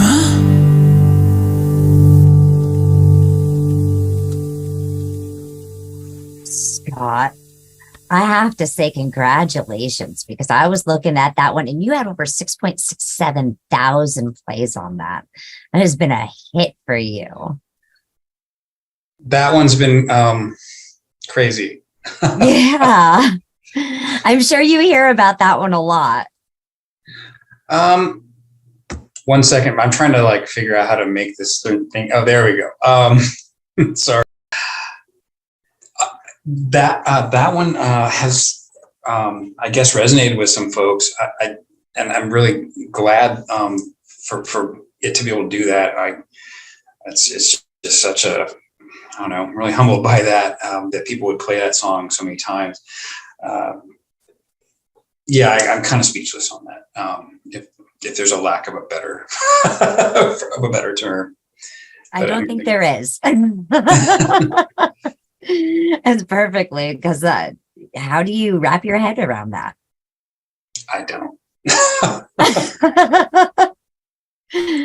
don't. And I'm really happy if it influences some folks. And I try to leave, you don't know how long you're going to be around. So when you put, when I put music out, I could give two shits on, I want, I leave all that stuff forkable, because if I get hit by a meteor tomorrow, I want, somebody else to go jam on that. And a bunch of people have jammed on that. I'm like, what? So continue, to jam on stuff and, do your thing. That's just me. That's my position. Because I'm just here for, I don't know, hanging out and doing music and sharing music. And if someone latches onto something like that song, and like is motivated to play music to it or jam to it, then I'm die happy, man, at that point. So that's where I'm coming from. In answer to your question. Infamous to live forever through music. To share your inspirations, your creativities, your art, and let somebody else go ahead and take it. That's truly a gift. Thank you, Scott. Thank you. Shoot. Well, look at all the songs that we've all been influenced by and just love to cover. I mean, man, so if someone wants to cover something I wrote, little old me, then I'm good. It's all good now. I can just go take a nap or whatnot. Right. That's how I feel about that song, and really honored that people dug it that way. So anyhow, thank you. Thank you. Now, Scott, I have a question. There's been a lot of places that you've seen. What is your favorite? What's my favorite? What's your favorite place that you've been to, excluding Ecuador with the music? Because we already know, that's unbeatable. That's okay. So the most magical place, or I want to say the place that I've been to that's had probably the strongest energy, besides Hawaii, and I'm not talking about tourist energy, I'm talking about different energy, was Easter Island. And that was after that whole La Serena trip. Made my way back down to Valparaiso, where the ship was at, via Tourbus, which was the bus, which was the Greyhound of Chile, and got on the ship, and we went to Easter Island, which is in the middle of nowhere, off the coast of Chile, very remote. And we went there for 3 days. I have never felt the same kind of energy, except for maybe on the big island of Hawaii, as there. It was just palpable and intense and beautiful and crazy. And the same associate of my uncle's in Santiago had a business connection in Easter Island, of all places. And he, so I called this, or I emailed, or whatever it was back then, this person, and I was able to, have a hookup in Easter Island. So I got my own little personal moai, stone carving, which is those headstones. Got to have dinner with a local family, and I brought a couple of friends from the ship too. That was really cool. And then, got to walk around that island, untouched and undisturbed, and met by nobody anywhere. And it was beautiful, and the surf was insane. It was me and a helicopter pilot every morning and every evening when we weren't out doing other things, in this perfect wave, which was right there off the beach, which was very close to the ship. We were at anchor, about a half mile off the shore, and you couldn't get any better than that. So Easter Island, for a lot of reasons, was probably the most special place. And I think what made it most special is the fact there's no way in hell I'm ever getting back there. There's no way. And so we really made the most of that. We just kind of soaked that in. Been a lot of really neat places, but that was the heaviest place I've ever been in a lot of ways. If that makes sense. Now, Scott, if you would have stayed in the Navy, could I have fit inside your duffel bag? Because Easter Island sounds really, really nice. Yeah, it would have.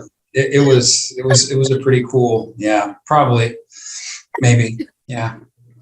I'm 5'2", so I'm about Lisa Loeb's. I'm about Lisa Loeb's size. Push you in there. I'll be in there. Yeah. Yeah, you can always join. They're still looking for submarines have windows. Sign up right now. There you go. Yeah, so I was really fortunate to be able to go there. That was in the late '90s, and that left a lasting impression. And I've been able to go a lot of cool places, but that was, like I said, I have nothing but gratitude for being able to see the places I've seen in those. Do you want to tell me a little bit about that song as well, or is that pretty much? Oh, that was an the accident. places that you've seen. That was beautiful. Okay. So You gave that your was own an in. accident, but so that song is new. That song came out last month. Okay. Woke up in the morning and wrote that song. The house was still asleep, and you kind of, at least for me, I kind of do my best work when the house is still asleep. I get up and drink, 2 cups of coffee, and then I'm wired, and then the creativity comes in, and I know that no one's getting up for another hour. That's how that song happened. That song's based on, it's based on 2 things. It's based on a book by Steve Ambrose called Undaunted Courage, which is about the Lewis and Clark expedition, which I read last summer when I was in Wyoming for a couple of weeks. I needed a book, and I read that. And what a great book. So the song is written from the point of one of the members of that expedition, the Corps of Discovery, as it was called, as a young man, like bailing on his family and friends and heading off on this expedition into the unknown. So that's what that's about. And they make it all the way to the Pacific and endure a lot of crazy stuff, and no one gets killed, and they don't, and they don't have conflict. It's not like, later history of the West where there's lots of conflict with the locals. That didn't really happen. I mean, they had their moments, but it was a pretty clean trip altogether. They made it to the Pacific and they made it back. It took some time. The guy comes back and no one gives a shit, for lack of a better term. I mean, it was a huge deal. It reaped rewards later in the form of, I don't want to get into U.S. history, but it reaped rewards later, in opening up the West. It was rewards for some, not so much for others. So this guy goes back and he tries to adjust to life back home in the city where he came from, and it's just not happening. So the parallels for that are like the guys and the gals that repeat deploy to wherever. They come home and they're just like, what? This isn't, I just don't, everyone's talking about, keeping up with that one family, starts with a K. Like, we just did all this stuff and no one gives a shit. So I'm imagining that this guy is coming back from that experience and being like, you know what? I'm out. He grabs his pack, loads it up, and he leaves forever to go back to that. So that's what this song's about. The places you've seen. I don't know if I have to ask Scott, this picture, where was this picture from? That's in Big Bear at Derek's wedding with his wife, Ressa, and the guy to my, right. That's Kevin Jones. He is the other member, one of the other members of Horton Sphere. You can't see Danny. He was the drummer of the original band that we all played with in Honolulu. Derek and his wife flew to Big Bear, California, which is in the mountains outside of LA, for their wedding. And we all converged. Kevin and Danny were in LA, or not LA, but they were in Las Vegas in a band called Crash Dove. They released a really cool an album, which I'm going to steal one of Kevin's songs soon. I asked him permission last week, and I'll cite him, of course. Are you going to share it? That was at Derek's wedding. That was at Derek's wedding. But that gentleman to my right, Kevin Jones, is one of the most fantastic singers and live performers I've ever observed. He leaves nothing. He leaves it all on stage in a live performance. I learned a lot from him. But yeah, that's Derek's wedding. I think we were playing a Zeppelin song at this point. Whole lot of love, because that's what it looks like this picture is giving. Thank you. Pretty sure it was that song. And I hadn't really heard that song then. And so I had to learn it quickly, and it quickly became a favorite song of mine. But yeah, that's yours. Did you have more than 10 days? Yes, I did. I got some warning. It's a great wedding. It was a beautiful time, and they rented all these nice places for us to sleep, and the night sky was so awesome that I slept in the back of my truck. I was like, there's no way I'm going inside. It was just too awesome. So that's gorgeous. Yeah, that's that picture. And the laser, because everyone was from Hawaii. That is cool. The lyrics for this song, I think, reside in the bottom of the comments section. So I apologize if I didn't put them in the lyrics tab. But anyhow, that just gives people more reason to go to your Bandlab and subscribe and check out your tracks and your music, doesn't it? And I think for once, I might have enunciated on this song to where you may be able to understand me instead of my usual mumbling. So yeah, we'll see what happens.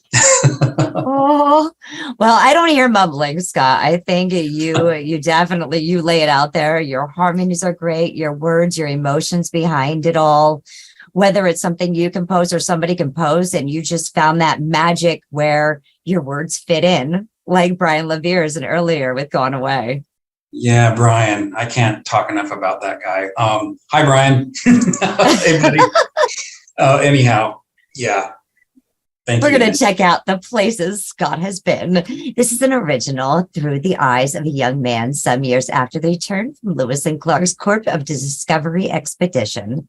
1806 art C.M. Russell.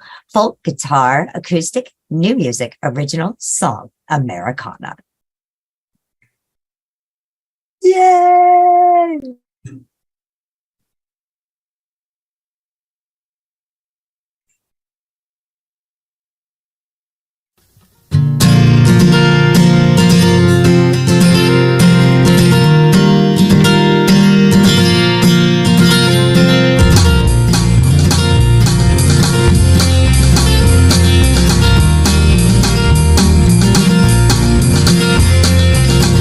Set out early in the dark, made our way across the mountains to the other side of the range. And that last long lonely rift, it seemed like forever for the rising sun of the day. What I'd give to hear word from my mother, and I wonder how my sweetheart is back home. What I'd give to sit down with my father, talk about the basics, the things that I say. Jefferson gave us the go, a year of preparation to set out in the month of May. So we went up the river, had to make what's called Dakota before the winter snow set in. To see the forest for the trees, this time it was the ocean, as far as one can say. It took 6 months just to get here. I don't think that I'll ever feel this way again. What I'd give to hear word from my mother, and I wonder how my sweetheart is back home. What I'd give to sit down with my father, talk about the basics, things that I say.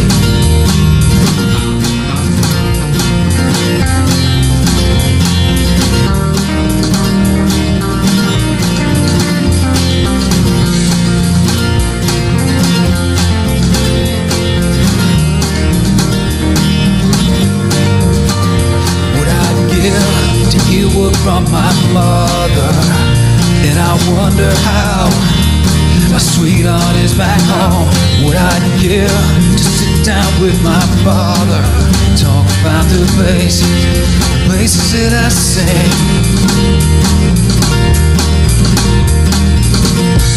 This city's choking me. No one cares or wants to talk of things that we did. So now I've got my pack, one last trip out to the station somewhere west is where you find me. I guess I never left them plains. I'm still out there on some path along the banks of the Yellowstone. I can see their faces now, smiling pure and simple in a time. The time is now long gone. What I'd give to hear word from my mother, And I wonder how my sweetheart is back home. What I'd give to sit down with my father, talk about the basics, things that I say. What I'd give to hear word from my mother. And I wonder how my sweetheart is back home. What I'd give to sit down with my father, talk about them basics, the things that I say. We sit out in the dark, middle way across the mountains to the other side of the range. And that last long lonely red, it seemed like forever for the rising sun of the day. We sit out in the dark, made a way across the mountains, other side of the range. Oh, God, that is so catchy. I don't know if you realize how catchy that is, but it's really catchy. Thank you, Ange. That was a fun song to play. And the meaning behind it, like you're literally speaking to your parents. Yeah, a young guy that bails out of, when you leave home for the first time. I don't care. I don't care if it's on the Corps of Discovery, or maybe you're just going to college, or I never went to college, but maybe you're going to go do other things. Or maybe dad just comes to you before you turn 18 and says, where are you going to go when you turn 18? Yeah. But, you still, those folks are still endearing to you, and you miss them when you're, off doing your thing. But that song just kind of, was one of those morning coffee songs, based on a book that I really, really, really enjoyed reading. And, it was one of those few things to happen in the American West that wasn't laced with tragedy. So it was worth coming up with something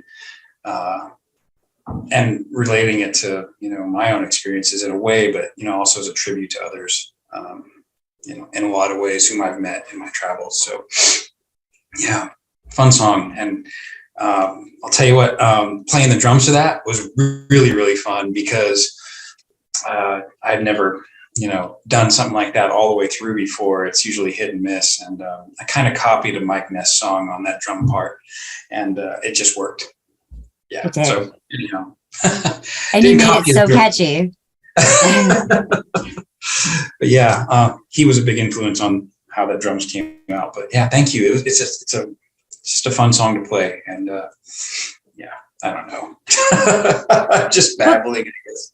That's okay. Let me ask Scott, if you were to go ahead and you were to talk to your younger self, what advice would you go ahead and give to yourself and to others out there, that are kind of, because somebody's, their ways that they've lived and their stories and messages can be somebody else's handbook and help them along their journeys as well. What kind of influence would you give to them or to yourself? So are we talking life advice here? Life advice. Like, what would you say to yourself, when you first picked up that guitar, that you got from your aunt from the garage sale? Yeah. That's a tough question, and I'm torn about it. I'm very torn about that question. And the reason I kick my own ass too, believe me. Yeah. I'm torn about that question, because I don't know if I would have pursued music, I don't know where that would have gone, and that's fine. That's totally okay. I don't know if I would have pursued music instead of going into the service, that I would have found the free space in my head, because I was taken care of on those life things like shelter, security, having a place to sleep, and 3 square a day. I don't know if I would have been able to find the headspace to create. So I don't know the answer to your question. Okay. But if I was to give life advice to somebody, and I've probably given this before, follow your dreams by all means, but have a gig on the side. I don't care if you mow lawns, if you do land. I love doing that kind of stuff, by the way. I don't care what you do, but do it in concert with the things that you want to do, the things that you dream about. Like, I would never be a pro surfer, but I still sure as hell love to go get in the water. And because I had because I had 3 squared and a place to stay, I was able to do those things. And only now later in life, you know, I'm finally making time to catch up on some music creativity and stuff. And at this point, you know, making it to me is just sharing stuff with you guys, and then jamming, like, and doing collaborations and some, you know, getting some lyrics that have been hiding, you know, for years. And thanks to a guy like Brian, you know, helping those come out. That's where I'm at. And music's changed so much so if you're asking a question that relates around, you know, your younger self, what would you have done different musically, or would you have pursued that? Then, yeah, there's some speculation on what could have happened, but there's a bunch of musicians out there that are just phenomenal that, you know, I measure their success in how much I love them, even though they may not be, you know, massive mega concert hall packing musicians. So bottom line, let me just summarize: do what you want to do, and have a way to support yourself while you're doing it. So you young folks that are like in your, you know, teens and 20s and whatnot, if you have a break where you can actually look at the cards and say, whoa, I can actually stop doing my certain gig and go pursue this and take a risk. You're still young enough to go do that. And if you have to go back to what you did before, then you'll have a hell of a cool experience on the road. Hell, just read Henry Rollins' book, Get in the Van, if you want to learn about getting into music at a young age and going out there trying to make it. I was very influenced by that book. And if you've heard of that or not, it's kind of hard to get a hold of, but probably one of the better books I've ever read. Does that answer your question? It does. It does. Yeah. You're going to have to send me a lot of links here. I rambled a bit, but yeah, that's what I would say. You know, have something, you know, have something to pay the bills, and fund your guitar strings and drumsticks while you're, you know, finding your way. That's all. That's great advice. Great advice. And then you'll get everything you deserve. Maybe, or maybe not. Maybe you just get to have some great jam sessions with your pals, and it's like, whoa, and you remember those. Right? You remember those when everything clicks. You remember those more than anything. Well, at least I do. I geek out on that shit. But I do too. It's magic. Yeah. When it all clicks. Yeah. I wish we would have recorded that. Record everything. Golden rule. Yeah. I know that now. I think my friends and I always kind of joked around, and we were like, don't quit your day job. Yeah. My day jobs were like forced for blocks of time. So it was like, well, I kind of forgot about that. There was no quitting, unless I wanted to like smoke my way out or do something like that, which I never wanted to do.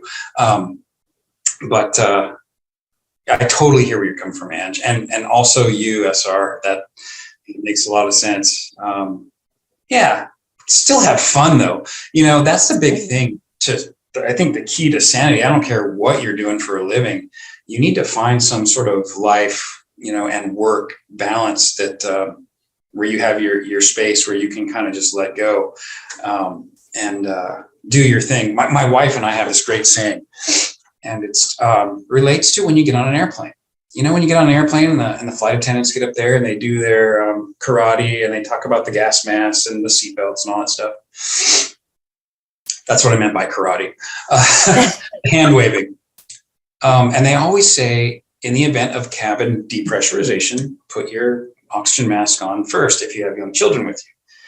Because you can't do shit for your kids unless you can take care of yourself, right? So me and my wife have that saying, take care of yourself first. And if that's music or whatever you like doing to, you know, get your own escape so you can like recenter and be there for your friends and family, then that's what we do. Like we have a saying that, honey, I need to put a gas mask on this weekend. And the next thing I know, I'm in the water or I'm like, you know, fishing some pond somewhere, trying not to get bit by rattlesnakes or in the garage recording.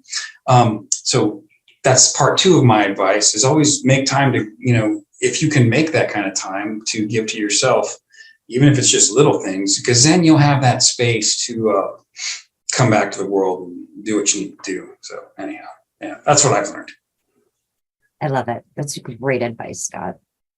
Now I have to ask about the song Deserve This, because, I want to thank you so much for your services for all those years that you forgot to get out of the Navy. Thank you. And, I still and forgot. for sharing all of these beautiful stories, these messages, your gifts and talents with us. Thank you. Well, thank you. Thank you, though. Deserve This. So last year around this time, I went through a creative frenzy because I discovered Bandlab I joined on like the 14th of July, posted the first song on the 19th. And the only reason was I was looking for a place to archive music, original stuff. Okay. In case, like I mentioned previously, you get hit by a meteor, where's this stuff going to reside? And I had a flurry of creativity for one reason or the other. And Deserve This came in the month of July. And it's a song that has several different angles coming from it. And like a lot of songs, I don't know where they come from. They just kind of pop up.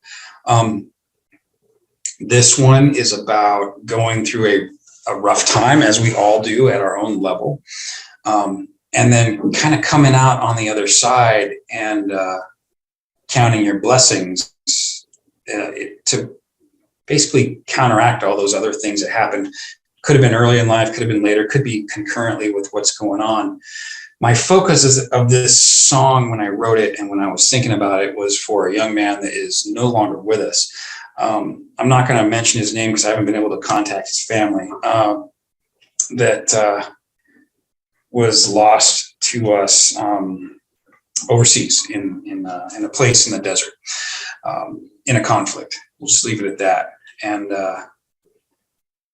I don't know what kind of tribute ever really came of that. It's not just for him, but that one really hit home because after his unit had left the area that we were at, I found his hat, which we call a cover in the military. It has a name on the back of it and had sweat stains from his time there. And I'm like, man, I need to get this. I need to send this thing to Mom. And we got that taken care of, but it just it never really left me that, I've got all these great things going for me, despite these silly, trivial setbacks that I might, encounter in life. And then when I see pictures of, Marine Sergeant females holding baby, if you decide to look into that, last year, it's things like that that really hit home for me. So this song Deserve This talks about your everyday stuff and what you're going through. And though it's not insignificant, we all deal with things in our own way. If you can come out on the other side and know that you deserve to be happy, you deserve to let the things that other people did before you count, then that's why this song is important. And because we're getting towards the end of this interview, I will tie the first line of this song into the most pivotal thing to happen to me musically. Okay. The first line of this song is, car broke down on a Friday night, far away from any city lights. What did I do to deserve this? I was a young man, recently joined the service, going home for the weekend to see those parents and hang out with them. And we lived in a remote area in California. My car broke down right before dark, 8 miles from the nearest town. And I was like, F-bomb. Fuck. And so anyhow, it's like I started walking and it was almost dark. And this grizzled old dude, I may have had my thumb out, I can't admit, or, I cannot confirm or deny that. This grizzled old dude in this grizzled old beat up truck, rusted out F2 something, pulls over, need a ride? I'm like, yeah, dude, I need to go to Ramona. So Ramona was the nearest town. So I get in this truck with this guy and he's totally cool. I didn't get a bad vibe. And we're driving to Ramona. It's now dark. I just need a ride to the gas station. I'll make a phone call. This is before cell phones, right? And we're listening to this music that I hadn't heard before. The last time I'd listened to country music was when I was, 13, 14, 15, listening to what was on the radio at the time, which was awesome. Don Williams, all that, early 80s stuff. This is different. I hadn't been listening to country for a while because I'm in my punk rock, post-punk stage. Now I'm in the service. And this thing we're listening to just blew my mind. And so I was kind of scared straight, all the way, because there's this, old dude driving me. I wasn't scared of him being creepy, but I was, very respectful. I'm getting a ride. He drops me off at this gas station. I worked up the courage to say, hey, sir, what is it we're listening to? Because it made a huge impact on me musically and like from all kinds of angles. He brushes the, empty beer cans and all the other shit off his dashboard, and he pulls out this cassette tape. Didn't say a word. He just puts it in my face. It's Copperhead Road from Steve Earle. And I was like, ooh, I'm in a mental note of that. So, of course, I went on to seek out, every piece of Steve Earle material I could find since then, and probably own that and a million bootlegs and seen him a bunch of times, and I'm heavily influenced by his music. But that first line of the song Deserve This is like me standing on the side of the road. My car's broke down. Why me? Something stupid, right? But it was from that. So the rest of the song goes to talk about other negatives that may have occurred and did. And then into the things that are, at present, which are good. And that was one of my first Bandlab songs. And I think it's probably one of the more important ones that's up there with Gone Away. So that's why I threw it at you as an addition. That is such a cool story. And taking a creepy dark night, a gentleman that literally you can tell has been drinking because there's cans everywhere, right? Yeah, who knows? He was super Stranded, cool about it. Yeah. Yeah. And you know what? I've tried to re-record this song on two occasions.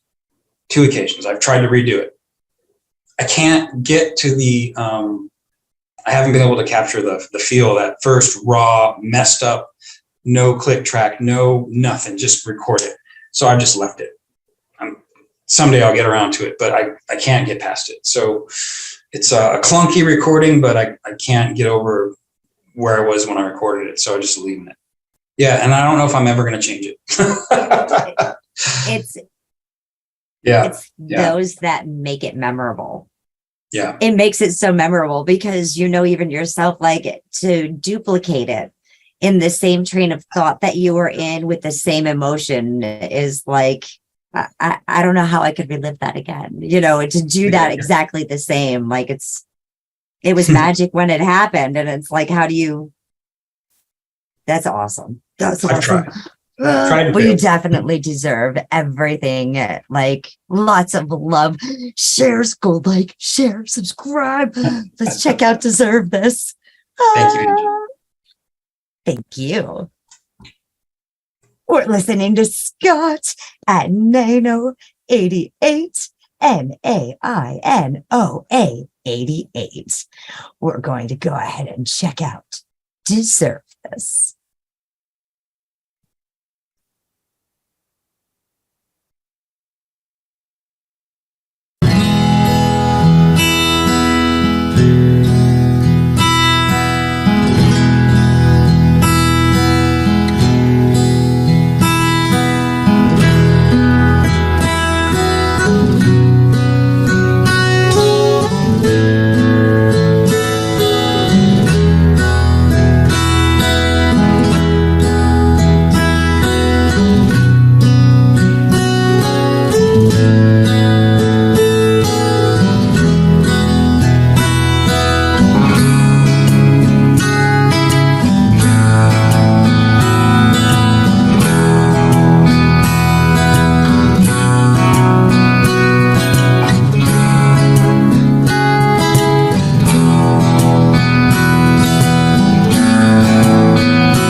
City lights. What I do to deserve this? She left me standing in the rain, ring in my hand, holding deserve this? And I got past it for that dream job again. What are you looking for? I'm the perfect fit.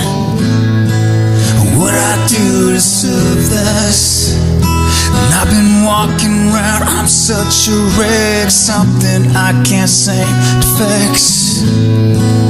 What I do to deserve this? No, I'm not here with my thoughts, six-pack of beer.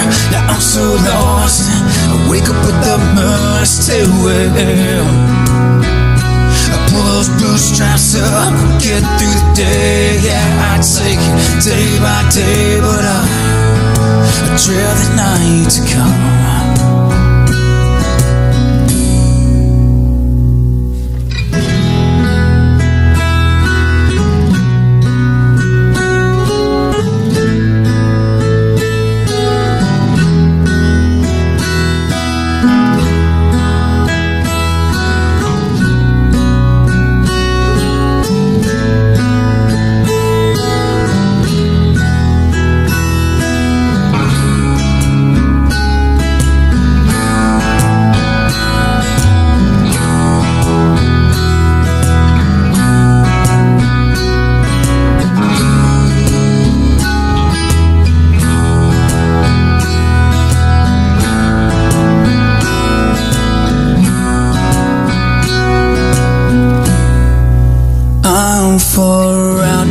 Cradled by the moon, up all night to greet the sun.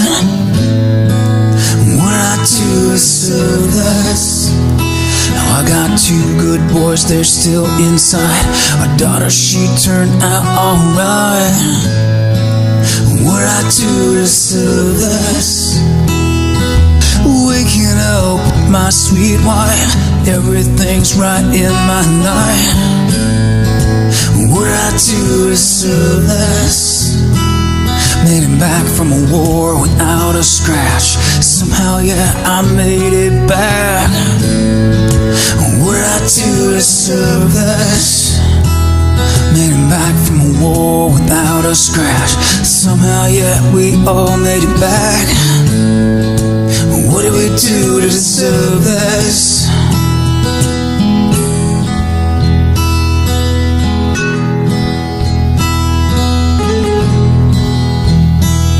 Made it back from a war without a scratch. Some of my brothers and sisters ain't coming back.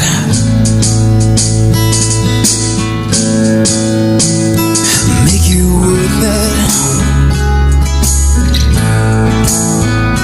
Make you worth it. Make you worth it. Make you worth it. Make you worth it. Make you worth it. Make you worth it. Make you worth it.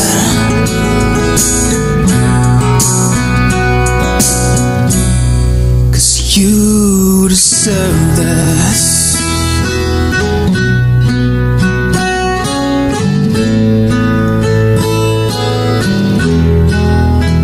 They deserve this.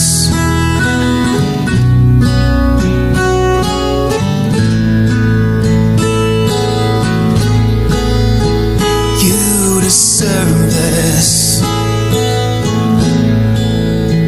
You deserve this. That's another catchy one. Oh, and you definitely deserve all the happiness that you've been bestowed, because it is definitely very fortunate to wake up in the morning. Thank you, Andrew. Yeah, that's kind of what I was hoping to at least tell myself with this song. Yeah, thank you. Absolutely. No, thank you. You know, it's one of those songs that kind of makes you think about how lucky you are.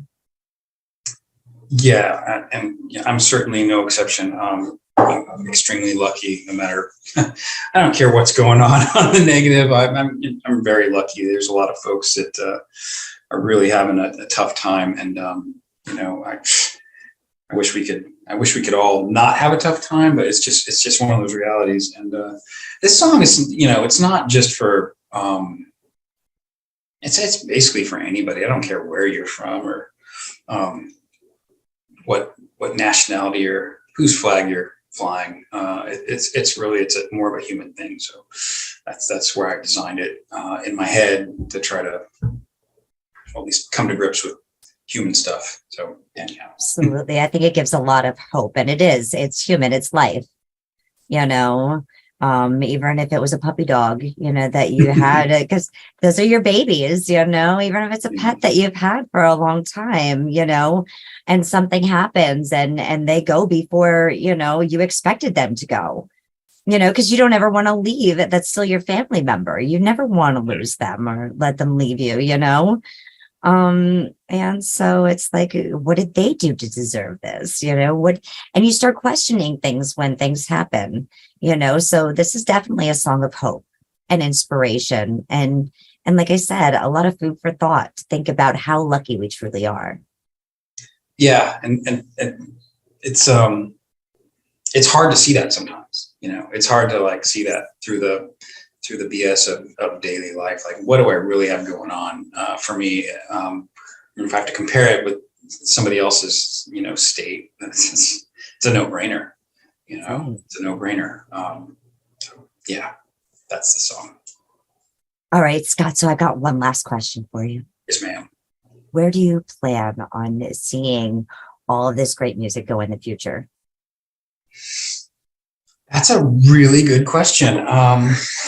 You know, I'm having a good time just playing music here and now with kind of like that freelance, free spirit, no care in the world, just throwing some music on Bandlab because it's a lab. You know, we get to experiment and have fun. I do enjoy doing live stuff here and there.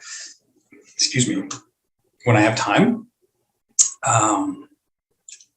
You know what, if the music can just get out there and reach people and they can get, you know, something out of it, that's all I care about. I don't, from a personal standpoint, I don't have any aspirations for, you know, whatever the traditional model that we grew up with, you know, fame and fortune, rock and roll. Yeah, I do like diving off the stage from time to time, but that's, you know, that's not me playing. That's a good question. And I don't really have a really good answer. I get a lot of enjoyment out of playing live. And I get a lot of enjoyment out of writing songs that, you know, if I get one person say, hey, you know, that connected, then I'm good. Job you know, done. Does that kind of answer your question on that one? Other than fork me. Yeah. Yeah. I mean, that's a pretty, you know, good statement for those that are initiated in the Bandlab ways is, you know, go ahead and fork this. You know, my wife has said, don't put forks out on the tracks that are for us. I'm like, all right, honey, I'll kind of shy away from that. You know, man.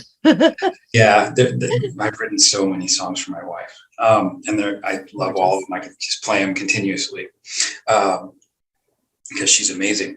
But yeah, I don't have any big, you know, music aspirations except for just to hang out with, you know, with you and all you folks, and share music and hopefully jump in on your songs and, you know, add something or, you know, screw them up. So now, you know, that's my thing.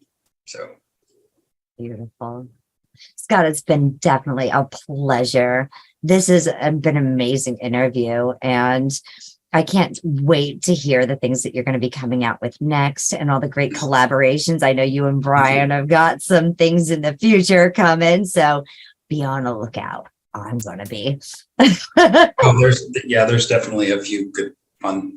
I don't want to say good. I don't want to, you know, there's some fun stuff coming up. I can rest assured of that. Anything that's fun is good. Yeah, thank you so much for making time to do this, you guys. This has been just a real pleasure for me, and I'm just like delighted beyond any like measure. It's like Thank you. super It's stoked. been an honor. Yeah, thank you. If you'll just bear with us a few minutes, we're going to go ahead, wrap up this interview. Like, share, and subscribe to Scott. You got this, everyone. Make sure you do. Scott at am I pronouncing that right? It's Nainoa. Nainoa. Huh. At least I'm spelling it every time right. You got it. You got it. Nainoa88.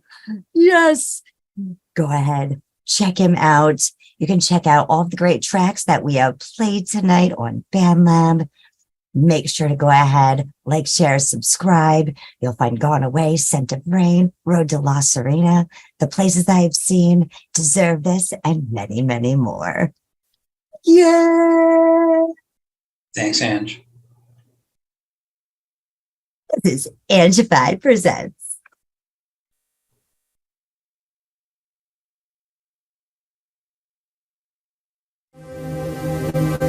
Are you gonna spread love or hate?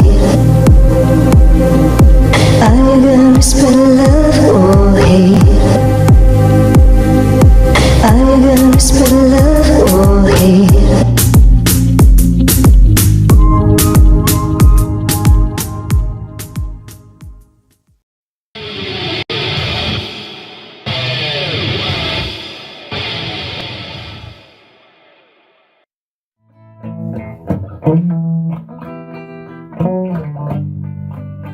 I love you, oh loves.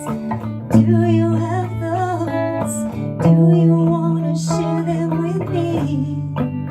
I love you, oh loves. Oh, do you have those? I'd like to share mine with you.